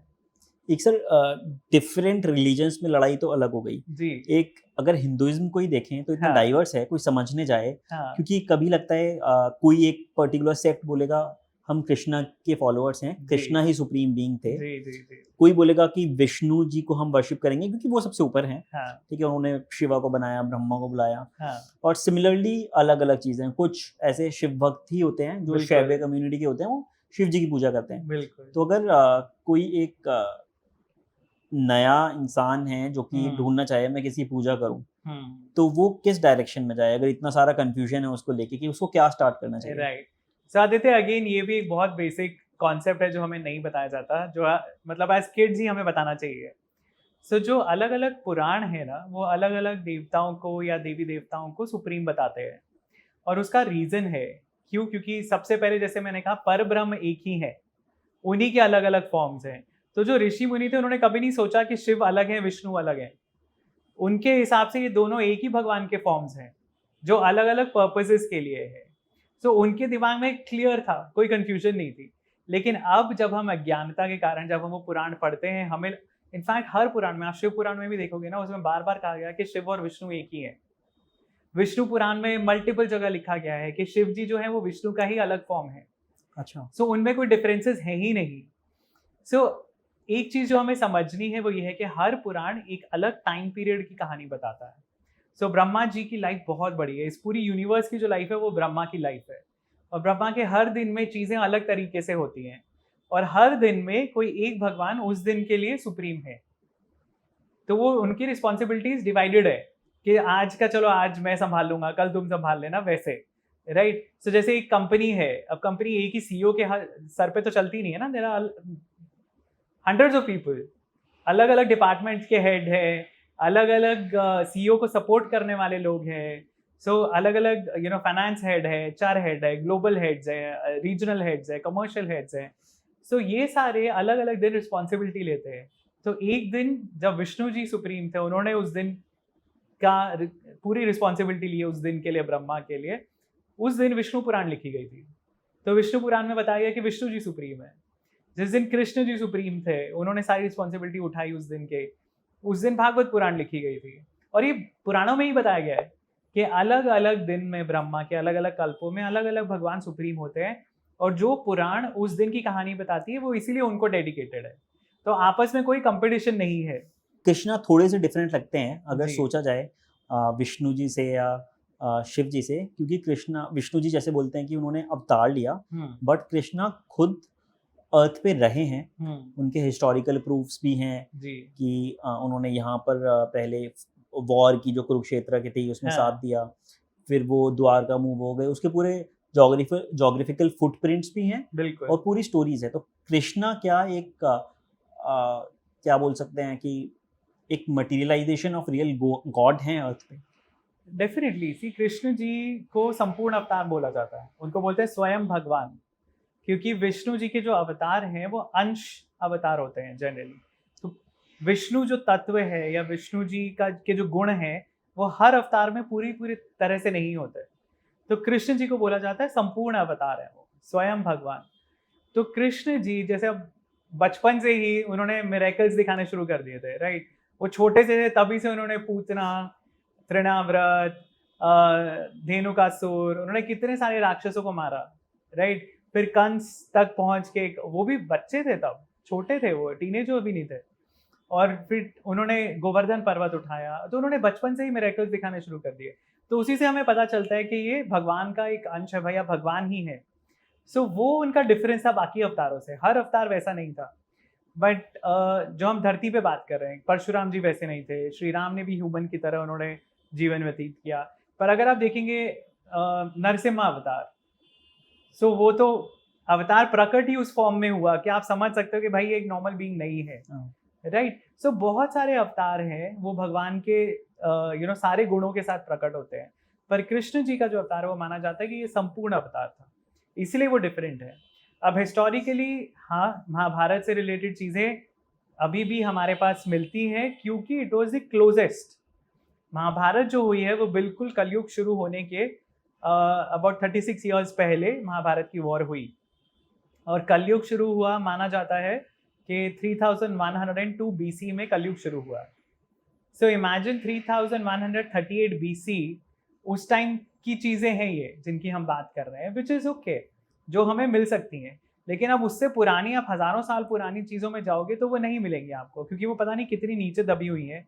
और एक जो मुझे बहुत ही सैड चीज़ लगती है कि हमारी सिटीज़ इतनी ज़्यादा ओवर पॉपुलेटेड है ना, एक्सकवेशन हमने की ही नहीं है। हम बोलते हैं काशी सबसे पुराना शहर है, वाराणसी सबसे पुराना शहर है, पर उसमें एक्सकवेशन हमने कहाँ की हैं, कितनी की हैं। अब अयोध्या में मंदिर के डिस्प्यूट के कारण एक्सकवेशन हुई, और वहाँ पे मिले अवशेष पुराने सिविलाइजेशन के, मंदिरों के, पुराने 10th 11th सेंचुरी का मंदिर के फाउंडेशंस मिली वहाँ पे। पर हमने कितनी ऐसी सिटीज़ में की हैं एक्सकवेशंस? हार्डली। अब जो रीसेंट हिस्ट्री हो रही है, रीसेंट एक्सकवेशन हो रही है, अब हरियाणा में, अब सबको पता है इंडस वैली सिविलाइजेशन के बारे में, हमें स्कूल में बताया जाता है हड़प्पा, मोहनजोदारो वगैरह, वो सब पाकिस्तान में थे। हमें कोई नहीं बताता कि हड़प्पा की जो सिविलाइजेशन थी या जो इंडस वैली सिविलाइजेशन थी, that was spread right up to UP. Okay. सिर्फ पाकिस्तान में नहीं थी, सिर्फ इंडस वैली के अराउंड नहीं थी। इनफैक्ट इंडस के बियॉन्ड टुवर्ड्स अफगानिस्तान, मेहरगढ़ वगैरह कुछ जगहें हैं जहाँ पे आई थिंक 7500 BC के टाइम्स के कुछ एक्सकवेशंस मिली हैं। वहाँ से आप नीचे द्वारका में आ जाइए तो गल्फ ऑफ कैम्बे जो है, गल्फ ऑफ खम्बाट बोलते हैं गुजरात के जो शोर के वहाँ है, तो वो that is also very old, मतलब क्लोज टू 7,000 8,000 ईयर्स ओल्ड वहाँ पे चीज़ें मिली हैं। और उसी तरह आप हरियाणा में आ जाइए तो हरियाणा में खेतों में, गाँव में जो एक्सकवेशंस हुए हैं वो तो मतलब जैसे टिप ऑफ द आइसबर्ग। तो राखीगढ़ी एक जगह है which is the largest Indus valley site in the sub continent. Harappa Mohenjodaro से कई गुना बड़ी है वो राखीगढ़ी, जो हरियाणा में है। वैसे ही एक और जगह भिर्राना, वो भी हरियाणा में है, and that is the oldest. उसकी जो डेटिंग की गई है दैट इज 9,500 ईयर्स अगो, मतलब 7,500 बीसी के आसपास की उसकी डेट्स है। सो आप इमेजिन कीजिए हमारी कितनी हिस्ट्री दबी पड़ी है जो हमें पता ही नहीं है।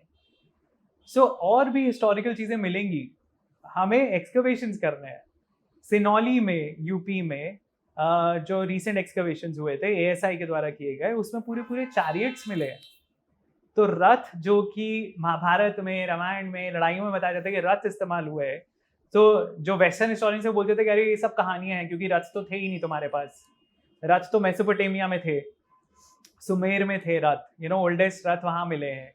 अब 4,500 बीसी के आसपास के वो रथ, और 4,500 ईयर्स अगो, सो 2,500 बीसी 3,000 बीसी के आसपास के वो रथ हैं जो हमें यूपी में मिले। एंड ये जो सिविलाइजेशन थी this was different from Indus valley civilization. उनकी जो पॉटरी है वो अलग है, सो उनके बिलीव्स अलग होंगे, उनका पहनावा अलग होगा, उनके वेपन्स मिले हैं वहाँ पे, पूरी पूरी कॉपर की बनी हुई सॉर्ड्स मिली है। और वो जो बरियल्स हैं वहाँ पे वो बेसिकली सोल्जर्स के बरियल्स हैं।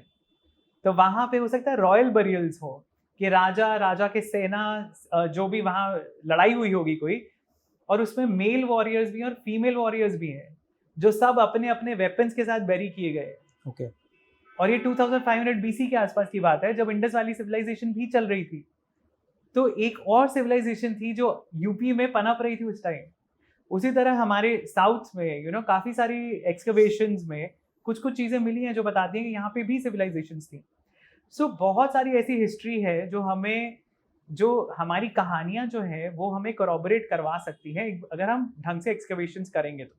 एंड आई थिंक जो जनरेशन है, नई जनरेशन है, उनको ये सब चीज़ें बताने के लिए जो हिस्ट्री बुक्स हैं उसमें भी जो वेटेज है वो इक्वल देना पड़ेगा बिल्कुल, अपनी हेरिटेज को। बिल्कुल बिल्कुल। हमें तो एनसीईआरटी में सारी दुनिया की हिस्ट्री बताई जाती थी, पर ये जो नई फाइंडिंग्स हैं I hope they get included as soon as they happen. मतलब क्यों इतना टाइम लगता है उसको टेक्स्ट बुक्स में इंक्लूड करने में। अब सिनौली की एक्सकवेशन आई थिंक 2018 में हुई थी, 19 में हुई थी, बिफोर कोविड। और उसकी एक्सकवेशन में जो पूरे पूरे चैरियट्स वगैरह मिले म्यूजियम में रखे गए हैं, संभाल के रखे हुए, उसमें जो भी चीज़ें मिली हैं सब आइडेंटिफाई करके रखी गई हैं। तो ये हमारी बुक्स में क्यों नहीं है? और आई थिंक इतनी पॉपुलैरिटी या मार्केटिंग भी इतनी नहीं हुई है कि लोगों को उसके बारे में जी काफ़ी क्यूरियोसिटी हो और जाकर देखें। यस यस बिल्कुल। तो वो सी इंडिया में ना अनफॉर्चुनेटली हमारे जैसे हम बोलते हैं हर गली में कुछ 1,000 साल पुराना आपको मिल जाएगा, राइट? तो हमें उन चीज़ों की वैल्यू नहीं है। आप यूरोप अगर जाओगे घूमने तो वहाँ पे वही चीज़ें, वो $30 30 यूरो की एंट्री फीस लगा के आप जाओगे वो देखने के लिए कि हाँ ये 400 साल पुराना है, 500 साल पुरानी कोई पेंटिंग पड़ी है, कोई स्ट्रक्चर पड़ा है। हमारे यहाँ हज़ारों साल पुरानी चीज़ें हैं जो हम बॉदर ही नहीं करते। सो वो एक रिकग्निशन जो है कि ये history is important, that has to come. Sir Ramayana और महाभारत की हमने बात की, इन स्क्रिप्चर्स में जो कि एक major part of historical evidence भी है, और आई थिंक जो टेक्स्ट प्रोमिनेंट टेक्स्ट बोले जाते हैं वो रामायण महाभारत बोले जाते हैं जी। उसमें बहुत सारी चीज़ें बताई गई हैं राम जी के बारे में, कैसे उनको वनवास हुआ, उनकी जर्नी नॉर्थ से लेके साउथ तक, बिल्कुल। क्या क्या चीज़ें हैं। तो ऐसी क्या क्या इंपॉर्टेंट चीज़ें हैं रामायण के बारे में या फिर महाभारत के बारे में जो कि हमारी बुक्स में हैं, रिलीजियस टेक्स्ट में हैं, और उनके हिस्टोरिकल प्रूफ्स भी हमारे पास हैं। कुछ चीज़ें मुझे पता है जैसे कि राम जी की जो पूरी जर्नी है फ्रॉम नॉर्थ टू साउथ, जिस तरह से रामायण में बताई गई है वो उसी तरह से हुई है। और टेम्पल्स भी हैं जहाँ पर उन्होंने बोला कि ये चरणपुर है, वहाँ पर एक पूरी स्टोरी है कि यहाँ पर राम जी के आए थे, राम जी ने चरण रखे थे, तो इसलिए इस जगह का नाम पड़ा। तो ऐसी क्या क्या चीज़ें हैं जिससे लोग जाकर देख सकते हैं और अपने बिलीफ स्ट्रॉन्ग कर सकते हैं? ऐसे तो बहुत बहुत जगह हैं आदित्य। इनफैक्ट अब हर स्टेट में आपको कुछ ना कुछ मिलेगा रामायण और महाभारत से जुड़ा हुआ। Right from Himalayas, Uttarakhand, Himachal से लेके आप तमिलनाडु, केरला तक आपको हर जगह आपको कुछ ना कुछ मिलेगा जो किसी ना किसी स्टोरी से लिंक्ड होगा। अब हिमाचल में हिडिंबा टेम्पल है जहाँ पे भीम और हिडिंबा की शादी हुई थी। घटोत्कच का मंदिर नहीं, एक श्राइन है घटोत्कच की। कुरुक्षेत्र तो बहुत इंपॉर्टेंट है ही ऑफ कोर्स। उत्तराखंड में इवन जम्मू के पास उधमपुर में वहाँ पे मंदिर जहाँ शिव जी और पार्वती जी की से रिलेटेड स्टोरीज हैं। हिमालयस में तो बहुत सारी कहानियाँ शिव जी से रिलेटेड। ऑफ कोर्स उत्तराखंड में अगेन पांडवों से रिलेटेड है। फिर आप हरियाणा आ जाइए, हरियाणा तो पूरा रिलेटेड ही है, कुरुक्षेत्र से लेके जो रामायण की स्टोरीज हैं वो यूपी से ज़्यादा रिलेटेड हैं। ऑफ कोर्स कौशल, जो मगध और कौशल नेबरिंग किंगडम्स थे, उनकी स्टोरीज हैं। और मगध तो हिस्टोरिकल है, सारे जो डायनेस्टीज मेन हुई, मौर्याज, गुप्ताज, ये सब वहीं से हुए, मगध से उठे थे। तो मगध महाभारत के टाइम से ही चला आ रहा था। जरासंध वहाँ का राजा था, वहाँ से रिलेटेड है। फिर of course Punjab Haryana cover होता है। राजस्थान में सरस्वती नदी जो है, जो हमारे वेदों में सबसे इम्पॉर्टेंट नदी बताई जाती है, वो अनफॉर्चुनेटली अब एग्जिस्ट नहीं करती, लेकिन उसकी जितनी स्टडीज़ की गई साइंटिफिक, उससे समझ में आया है कि वो एक बहुत बड़ी नदी थी जो मानसरोवर तिब्बत से निकल के हरियाणा से होके राजस्थान क्रॉस करके कच्छ में जाके खुलती थी।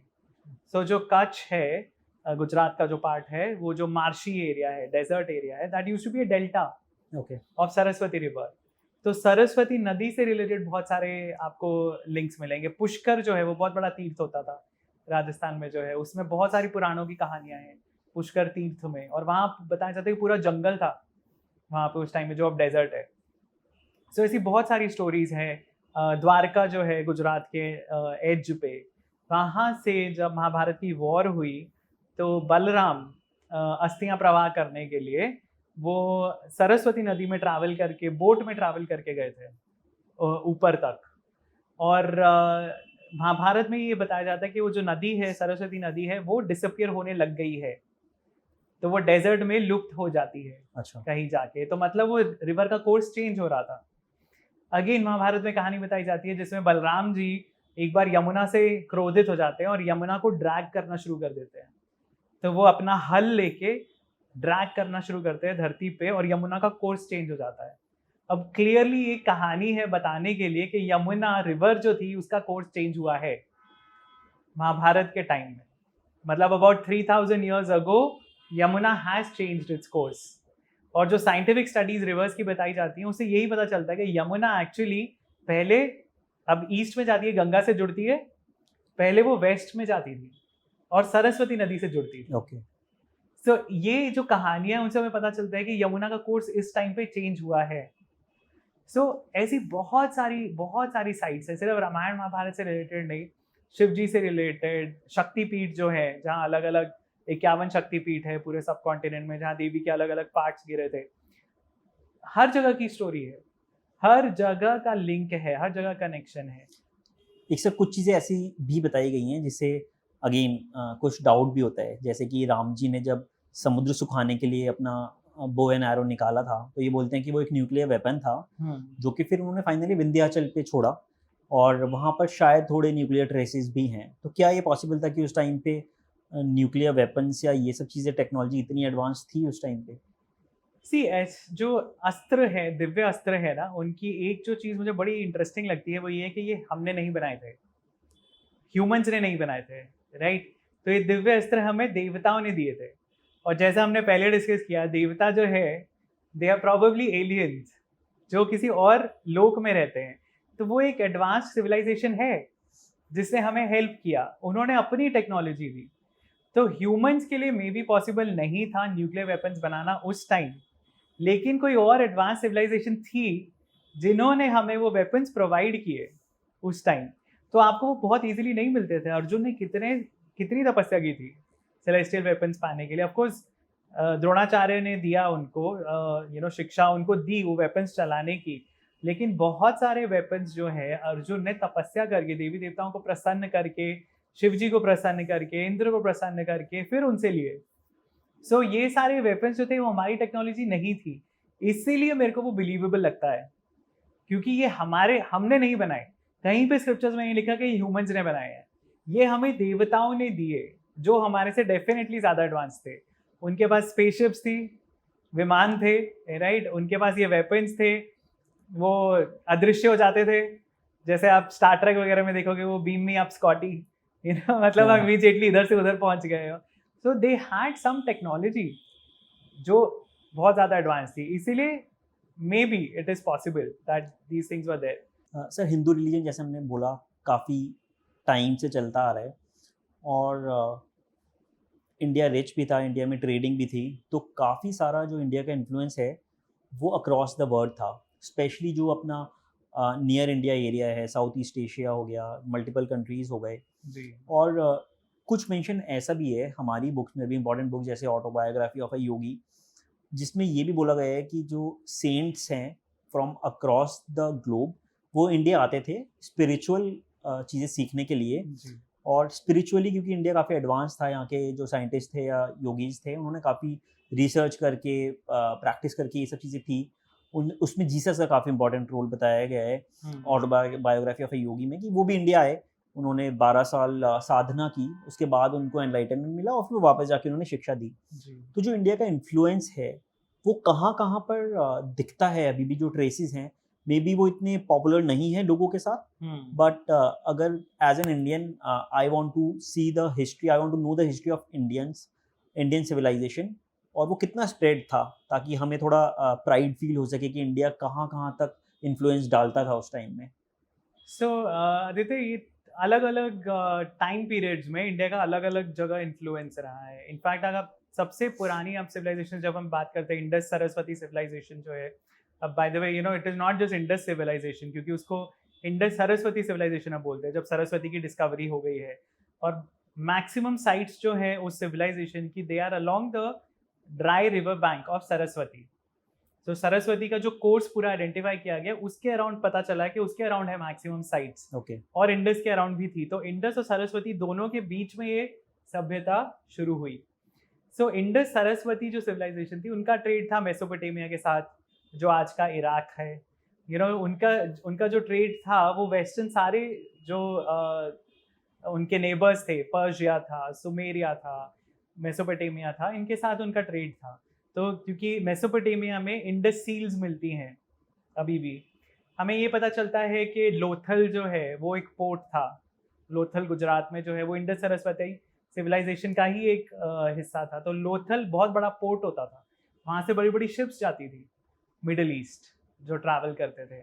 उसके बाद जो हमारी सिविलाइजेशन ईस्ट में वेस्ट में दोनों तरफ जो ट्रेड एक्सचेंजेस होते थे, रोमन कॉइन्स मिले हैं तमिलनाडु में।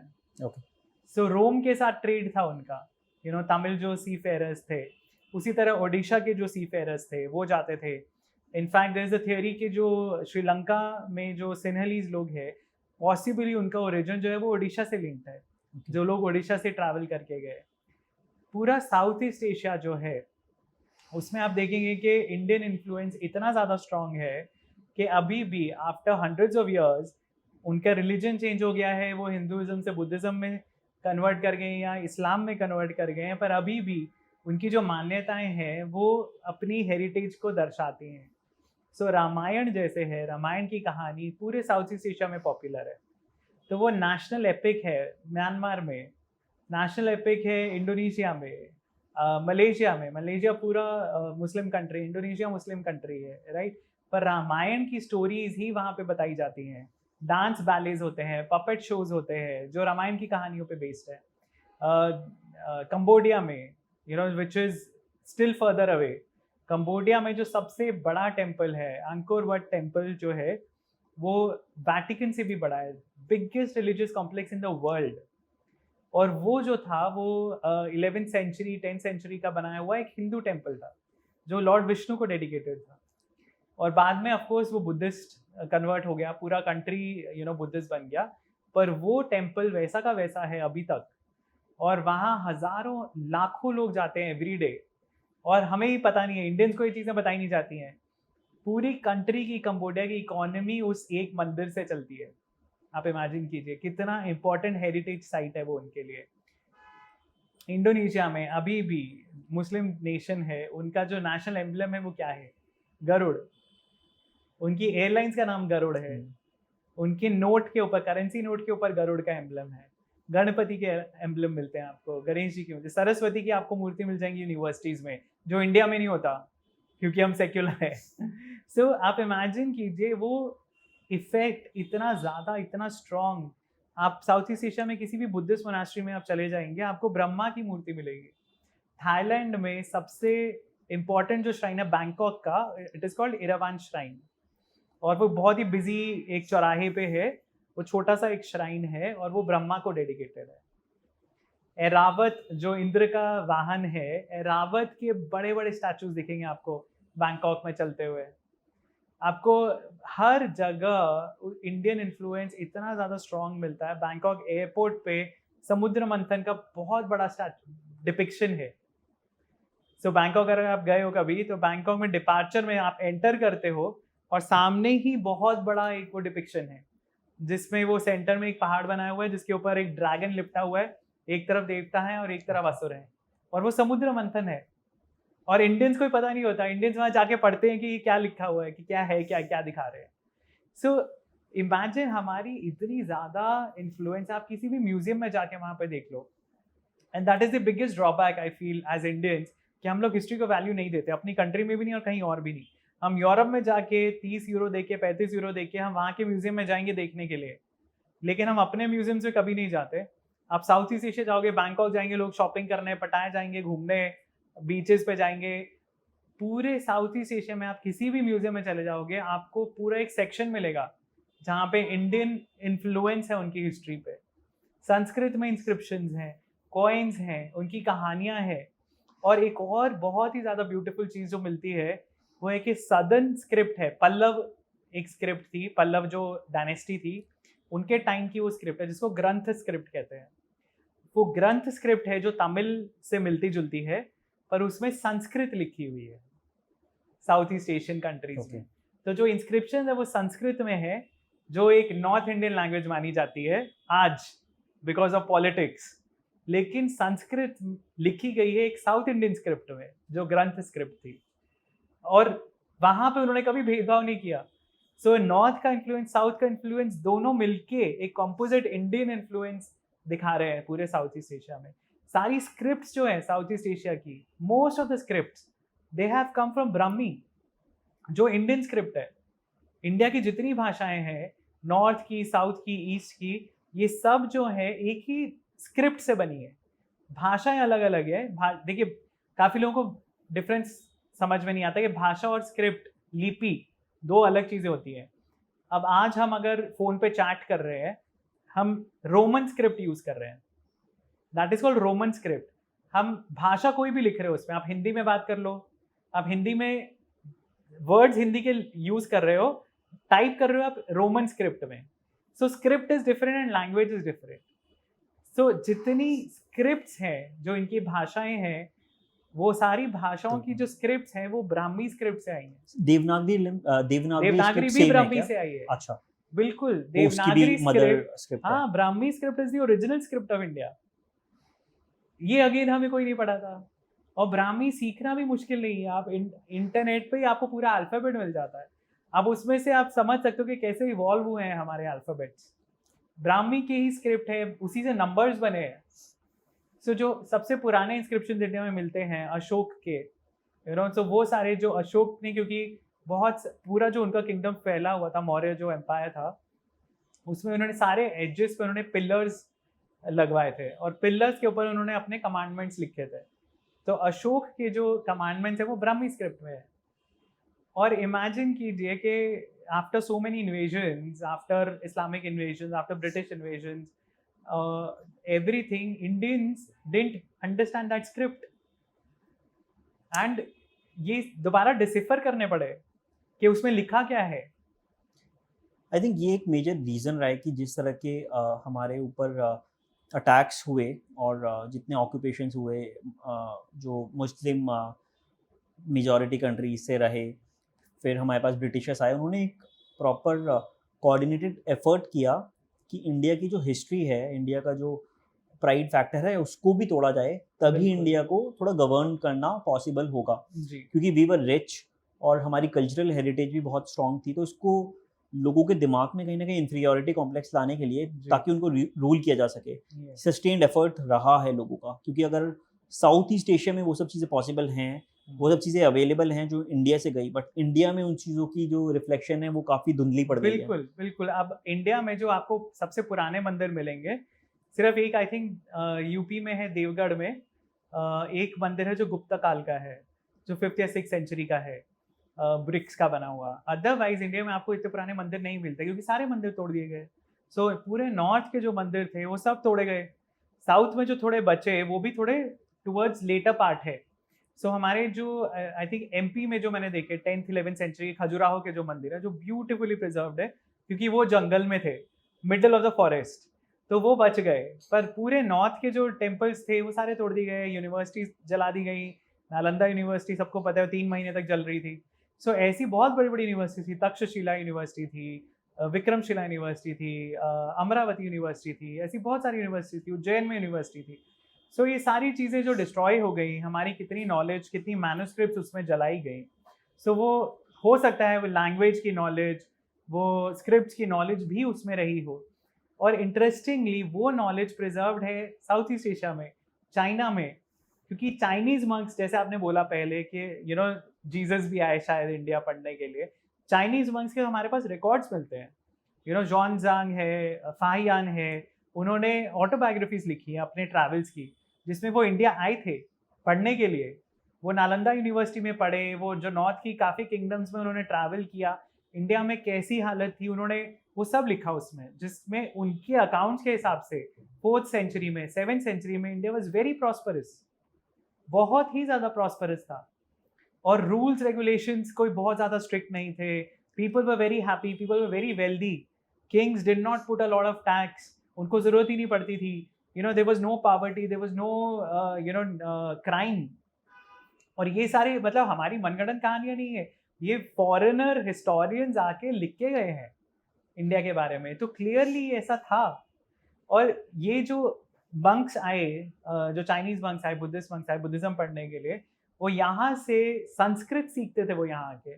अब जैसे इंडियंस बाहर जाने के लिए टॉफिल एग्जाम देते हैं, इंग्लिश का एग्जाम देते हैं, foreigners had to give an exam for Sanskrit to come and learn here. इतनी इंपॉर्टेंस थी हमारी लैंग्वेजेस की, और अब संस्कृत कोई पढ़ता ही नहीं है। संस्कृत इंडिया में स्कूल्स में ही नहीं पढ़ाते। सो हम भी अपनी वो जो वैल्यूज हैं उनको भूल चुके हैं।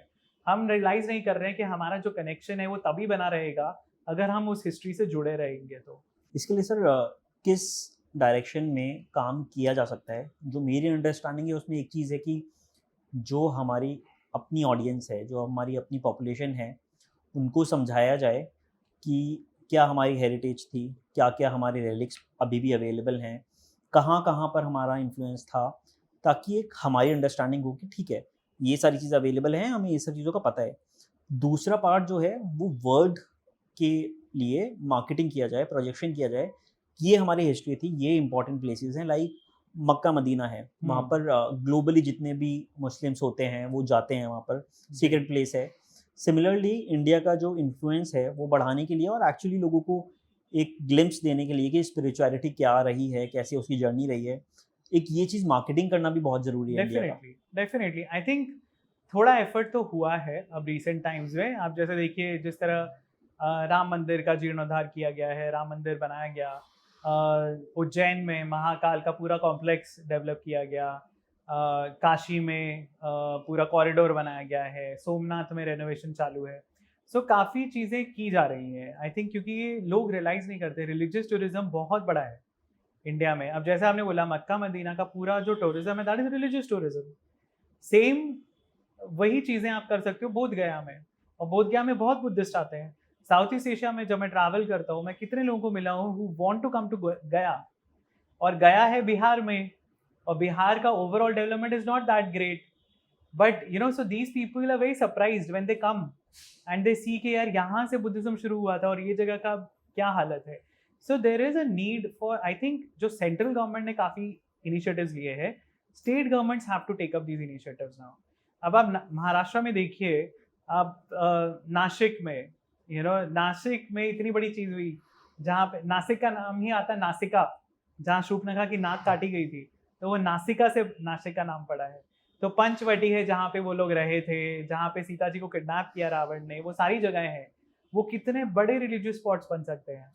पर मैंने विजिट किया है और मैंने बहुत इम्प्रेसिव वहाँ पे मुझे नहीं लगा कि अरेंजमेंट्स हैं टूरिस्ट के लिए या रिलीजियस टूरिज्म के हिसाब से। आपके होटल्स की अवेलेबिलिटी, आपकी इंफ्रास्ट्रक्चर की अवेलेबिलिटी, क्लेनलीनेस, ये सारी चीज़ों का हमें ध्यान रखना पड़ेगा अगर हम we want to attract Hindus from across the world. अब जैसे I think it's a very beautiful initiative जो महाकुंभ के रूप में होता है। अब हर बार जब महाकुंभ होता है आप देखते हैं बेटर अरेंजमेंट्स, अर्ध कुंभ होता है, महाकुंभ होता है, हर बार आप देखते हो अरेंजमेंट्स बेटर हो रहे हैं। I think that's a very positive sign. लेकिन ये बहुत एक लिमिटेड लेवल पे है, क्योंकि हमारे पास जितनी हेरिटेज है, हर सिटी हर डिस्ट्रिक्ट आइडेंटिफाई करे कि उनके पास क्या है पुराना, उनका जो म्यूजियम्स है उनको हाईलाइट करे। अब मुंबई में अब हम शूट कर रहे हैं, मुंबई में लोग हेरिटेज वॉक्स के लिए जाते हैं साउथ मुंबई में, जो सारा कॉलोनियल आर्किटेक्चर है। मुंबई का ओल्डेस्ट जो हिस्टोरिकल स्पॉट्स हैं वो है बोरीवली में, जो कान्हेरी केव्स है, जो फर्स्ट सेंचुरी के थर्ड सेंचुरी के केव्स है, जो बुद्धिस्ट केव्स है। सो वो कान्हेरी जो नेशनल पार्क है, बोरीवली नेशनल पार्क, उसके अंदर कान्हेरी केव्स है, उनको क्यों नहीं हम हाईलाइट कर सकते? मंडपेश्वर केव्स है बोरीवली में, जोगेश्वरी में केव्स है, अंधेरी ईस्ट में केव्स है, महाकाली केव्स है। ये सबसे पुरानी हेरिटेज है मुंबई की। उसी तरह दिल्ली में अब सब लोग हाईलाइट करते हैं जो मुगल आर्किटेक्चर है, पर दिल्ली में और भी बहुत सारी जगह है। अग्रसेन की बावड़ी है एक जो लोगों को जगह पता है, पर उसके अलावा बहुत सारी जगह हैं जहाँ पे जाते हैं, जहाँ पे जा सकते हैं, जिनको डेवलप किया जा सकता है। हरियाणा में पानीपत है। अब पानीपत में इतनी बड़ी बड़ी लड़ाई हुई है हमारी हिस्ट्री की, हर स्टूडेंट ने पढ़ी है, राइट? 3 बैटल्स ऑफ पानीपत जो हुई है, जिसने हमारी पूरी हिस्ट्री चेंज कर दी। वहां पे हम क्यों नहीं बना सकते इतना बड़ा स्ट्रक्चर, कोई इतना impressive light and sound show, जहाँ पे हमें वो तीनों बैटल्स के बारे में पता चले हिस्ट्री। वैसे कितना इंटरेस्टिंग होगा याद रखना। करेक्ट। आई मीन मैंने देखा कोलोजियम जो है रोम में, उस पर इतना टूरिस्ट आता है। यस। और जब मैं वहाँ गया तो मुझे ये लगा कि सिमिलर या बेटर जो महल हैं वो राजस्थान में इतने ज़्यादा हैं। बिल्कुल। और कि हर महल आपको लगेगा वो कोलोजियम से बड़ा है, कोलोजियम से ज़्यादा डेवलप्ड उस टाइम पे रहा होगा। बट जो विजिट्स हैं, मे बी जो करस्पॉन्डिंग एंसिलरी फैसिलिटीज़ हैं वो अवेलेबल नहीं है। yes. तो इसलिए वो चीज़ें रुकी हुई हैं कहीं ना कहीं पॉपुलर होने के लिए। तो आई थिंक वो कोऑर्डिनेटेड एफर्ट की ज़रूरत है। और उसके सबसे पहली चीज़ यही है रियलाइज़ करना कि हिस्ट्री इज़ इम्पॉर्टेंट। बहुत सारी जो अभी जनरेशन में देखता हूँ, लोग बोलते हैं अरे क्या है, पास्ट है ना, look towards the future. Past में देख के क्या करोगे भाई? तुम पास्ट में नहीं देखोगे तो तुम्हें समझ में नहीं आएगा तुम हो कौन, तुम आ कहाँ से रहे हो। You want to be a global citizen, but you have to know where you coming from. Unfortunately वो एक एटीट्यूड हो गया कि हमें आगे देखना है, पीछे नहीं देखना। पर पीछे इतनी जो विजडम है हजारों सालों की, जो किसी कंट्री के पास नहीं है, ये हम ही हैं जिनकी कंटिन्यूटी चल रही है सिविलाइजेशन की। सारी सिविलाइजेशन डिस्ट्रॉय हो गई दुनिया की, राइट? सिर्फ चाइनीज हैं जो कंटिन्यू कर रहे हैं और इंडिया है जो कंटिन्यू कर रहा है। बाकी सारी सिविलाइजेशन, मेसोपोटामिया, सुमेर, इजिप्ट, हर जगह डिस्ट्रक्शन हो गया पूरी तरह से। उनका रिलीजन चेंज हो गया, उनके थॉट्स चेंज हो गए, सारी पुरानी चीज़ें जो थी उनके बिलीफ से, Greece, Rome, everything is changed, there religion is completely changed. सिर्फ इंडिया है जो कंटिन्यू कर रहा है। सो हमें प्राइड होना चाहिए उस चीज़ के ऊपर कि हम एक ऐसी सिविलाइजेशन को बिलोंग करते हैं जो हज़ारों साल से कंटिन्यूटी में है, आज भी सर्वाइव कर रही है। और उसके लिए उसको प्रोजेक्ट कैसे करना है उसको अब, और छोटी छोटी चीज़ें, जैसे मैंने अभी रिसेंटली देखा, आई थिंक मिस यूनिवर्स वगैरह जो पैजेंट्स होते हैं, उसमें मिस ग्रैंड इंटरनेशनल पैजेंट था कुछ, जिसमें अभी एक Indian 20-year-old girl who's won, and she उसका जो नेशनल कॉस्ट्यूम वाला था उसमें she represented goddess Ganga. That was so beautiful कि आप हर बार एक आप कोई मंडन सा एक कॉस्ट्यूम पहन के चले जाओगे जिससे कुछ पता नहीं चल रहा कंट्री के बारे में। That's a very generic thing to do, but she dressed up as goddess Ganga. और उसके बारे में नरेशन हुआ थोड़ा कि गंगा क्यों, कि Ganga is the biggest river, it is sustaining so many millions of people in India and all that on an international stage, and she did it beautifully. So I think that is required कि हर angle से, हर aspect में we have to find that pride and talk about it, make others aware.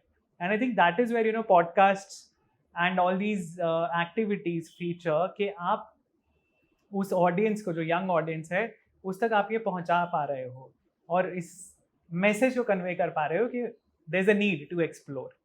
Sir, हमारे viewers को अगर इन सब चीज़ों के बारे में और जानना है तो कौन से रिलीजियस टेक्स्ट हैं और कौन से हिस्टोरिकल टेक्स्ट हैं जिससे वो ये चीज़ें समझ सकते हैं? एक तो हिस्टोरिकल पार्ट हो गया, हमने काफ़ी सारी चीज़ें डिस्कस करी जिसमें कि इंडिया का इन्फ्लुएंस कहाँ रहा है, इंडिया में क्या क्या चीज़ें किस किस प्लेस पर है, ठीक है. और एक रिलीजियस एस्पेक्ट भी, किसी को समझ नहीं आता है कि खाली गीता पढ़ना सफिशिएंट है क्या, क्या उन्हें जितने भी पुराण हैं वो पढ़ने पड़ेंगे, क्या उनको जितने भी उपनिषद हैं वो पढ़ने पड़ेंगे.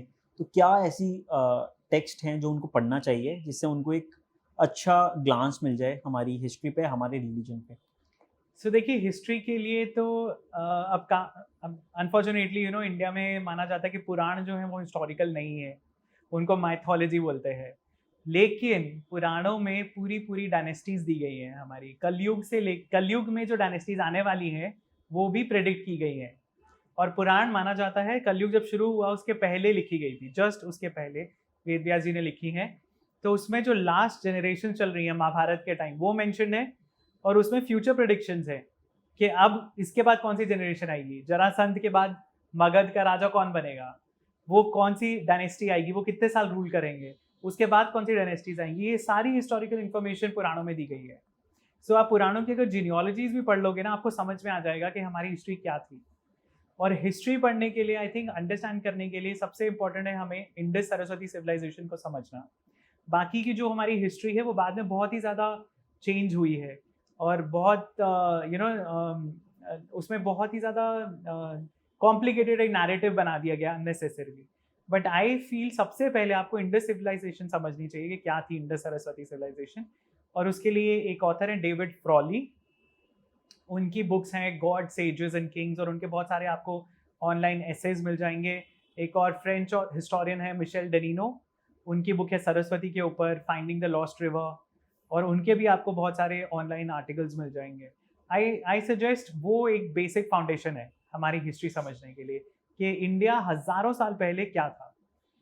और उसके बाद धीरे धीरे देन यू विल अंडरस्टैंड कि क्या और बाकी डायनेस्टीज आई क्या. क्योंकि नॉर्थ में तो स्पेशली आपको पता होता है जो नॉर्थ की डायनेस्टीज थी, साउथ में क्या डायनेस्टी थी अब हमें पता ही नहीं होता, बहुत ब्रीफली हमें नाम बताए जाते हैं. सो वो एक होलिस्टिकली हिस्ट्री को समझाने के लिए I think there has to be an overhaul of our entire history. But foundation के लिए ये दो books I would suggest, they are very helpful, simple writing and very informative for our history, for our culture, for our religious beliefs. Of course, Bhagavad Gita को माना जाता है सारे उपनिषदों का निचोड़ है, समरी है. So Bhagavad Gita is very very helpful, again very simple. जो कॉन्सेप्ट है सोल का, कर्म का, संसार की साइकिल जो है, जीवन और मृत्यु की, मोक्ष के बारे में आपको कौन प्रैक्टिकली आप क्या यूज़ कर सकते हो, ज्ञान योग, कर्म योग, भक्ति योग, ये सारी चीज़ें बहुत अच्छे से समझाई गई हैं भगवद गीता में. सो ये हमारी स्पिरिचुअलिटी समझने के लिए अच्छी किताबें हैं. बट उसके अलावा अगर आपको कल्चर के बारे में जानना है तो बहुत सारी बुक्स हैं, जैसे कालिदास के लिखे हुए नॉवेल्स हैं. ज़रूरी नहीं आप रिलीजियस बुक्स ही पढ़ो, कालिदास के नॉवेल्स हैं. बाण भट्ट के द्वारा लिखा गया हर्षचरित है, जो एक राजा के बारे में, हर्षवर्धन के बारे में, जो इंडिया में थे आई थिंक 7th सेंचुरी में. सो उस टाइम इंडिया में क्या था, किंगडम्स कैसे थे, राजा की लाइफ क्या होती थी, प्रजा की लाइफ क्या होती थी, बिलीव्स क्या थे. सो वो बहुत सारी ऐसी चीज़ें, इंटरेस्टिंग चीज़ें हैं. बेताल पच्चीसी है, कथा सरित सागर है, ऐसे बहुत सारे संस्कृत एपिक्स है जो आई थिंक पढ़ सकते हैं. Thanks a lot sir. मतलब बहुत ही ज़्यादा एनलाइटनिंग सेशन था, क्योंकि एक जो धर्म की बातें हमें सुनने को मिलती है वो उन लोगों से भी मिलती है जो कि जिन्होंने कुछ चीज़ें पढ़ी हैं, बट मे बी जिनको हम गुरु बोलते हैं या फिर साधु बोलते हैं, बट उनका IQ लेवल मे बी वो साधु वाला नहीं है. ठीक है, तो आपने जैसे काफ़ी सारे टेक्स्ट पढ़े हैं जो आपका पर्सपेक्टिव है एक लिटरेट पर्सन का, एक नॉन पर्सन का, जो आपने वेल इन्फॉर्म्ड पर्सन का पर्सपेक्टिव दिया है, इसमें काफ़ी इंपॉर्टेंट है. और कैसे हिस्टोरिकल एस्पेक्ट्स भी हमें जानने चाहिए, कैसे रिलीजन की डिफरेंट चीज़ें हैं। I am sure, I mean जितनी चीज़ें हमने आज खाली सरफेस पे टच की है, उसको हम काफ़ी डेप्थ में जाके समझ सकते हैं। और हम कोशिश करेंगे आपसे दोबारा इंटरेक्ट करने की, क्योंकि हर चीज़ एक अपने आप में अलग वर्टिकल है जिस पे हम फुल डिस्कशन कर सकते हैं। बिल्कुल। और आई थिंक जो हमारी ऑडियंस है वो इसमें डीप डाउन जाना भी चाहेगी कि क्या, अगर हम खाली महाभारत पे बात करें, खाली रामायण पे बात करें, जो हमने आज खाली सरफेस पे टच किया है उसके बारे में ही सुनते हुए हमें काफ़ी एक्साइटिंग फील हुआ। तो और जैसे जानेंगे अपनी हिस्ट्री के बारे में, तो आई थिंक वो बहुत ज़्यादा मज़ेदार सेशन होगा। तो first of all thank you. और हम ये भी आपसे रिक्वेस्ट करेंगे कि चाहे हमारे चैनल पर, चाहे थ्रू बुक्स या फिर जो भी आप मीडियम चूज़ करें, जो आपकी नॉलेज है वो आप और ज़्यादा शेयर करें, ताकि लोग मतलब बेनिफिट ले पाएँ उस चीज़ से। Thanks a lot for coming, it was really insightful to have you on the show, और काफ़ी मज़ा भी आया sir. My pleasure completely, Aditya. Thank you so much for inviting me, and definitely I'll keep sharing. So I have 4 books, I have a blog, and I have multiple discussions like this, you know, so किसी को भी interest हो तो और explore कर सकते हैं मेरे social media handles पे. And thank you for you know, having this topic in the discussion. And I hope कि जो आपकी audience है उसमें curiosity ज़रूर जागेगी और जानने की। और बहुत सारी चीज़ें अवेलेबल हैं अब ऑनलाइन। आपको ज़रूरी नहीं है कि किसी एक्सपर्ट को ही सुनना पड़ेगा कुछ जानने के लिए, आप खुद भी एक्सप्लोर कर सकते हो। तो मैं यही सजेस्ट करूँगा, अगर किसी को कोई क्यूरियोसिटी हो रही है, कोई उत्सुकता जाग रही है और पढ़ने की, तो जो मैंने ऑथर्स के नाम लिए, आप इनके ऑनलाइन भी सर्च कर सकते हो। आप अदरवाइज ट्रांसलेशन सब पुराणों के अवेलेबल हैं ऑनलाइन। बहुत सारी वेबसाइट्स हैं, IIT की वेबसाइट है, सेक्रेड टेक्स्ट वेबसाइट है, विजडम लाइव है, बहुत सारी ऐसी ऑनलाइन पोर्टल्स हैं जिनके ऊपर अब बुक्स अवेलेबल हैं। सो आप कहीं पे भी ऑन द गो, आप OTT देखते रहते हो, ट्रैवल करते हो, या अपना यू नो फ्री टाइम में आप ये पढ़िए, आपकी नॉलेज भी बढ़ेगी और आपका यू नो थोड़ा प्राइड भी आपको फील होगा अपनी हिस्ट्री के बारे में जान के। So thank you. Sure sir, thanks a lot for coming again, thank you. तो इतना इम्पॉर्टेंट डिस्कशन हुआ है आज और इतनी सारी चीज़ें सीखने को मिली हैं। आप चैनल को सब्सक्राइब कीजिए और लाइक द वीडियो, ताकि हम सिमिलर कंटेंट आपके लिए फ्यूचर में भी ला सकें। Thank you.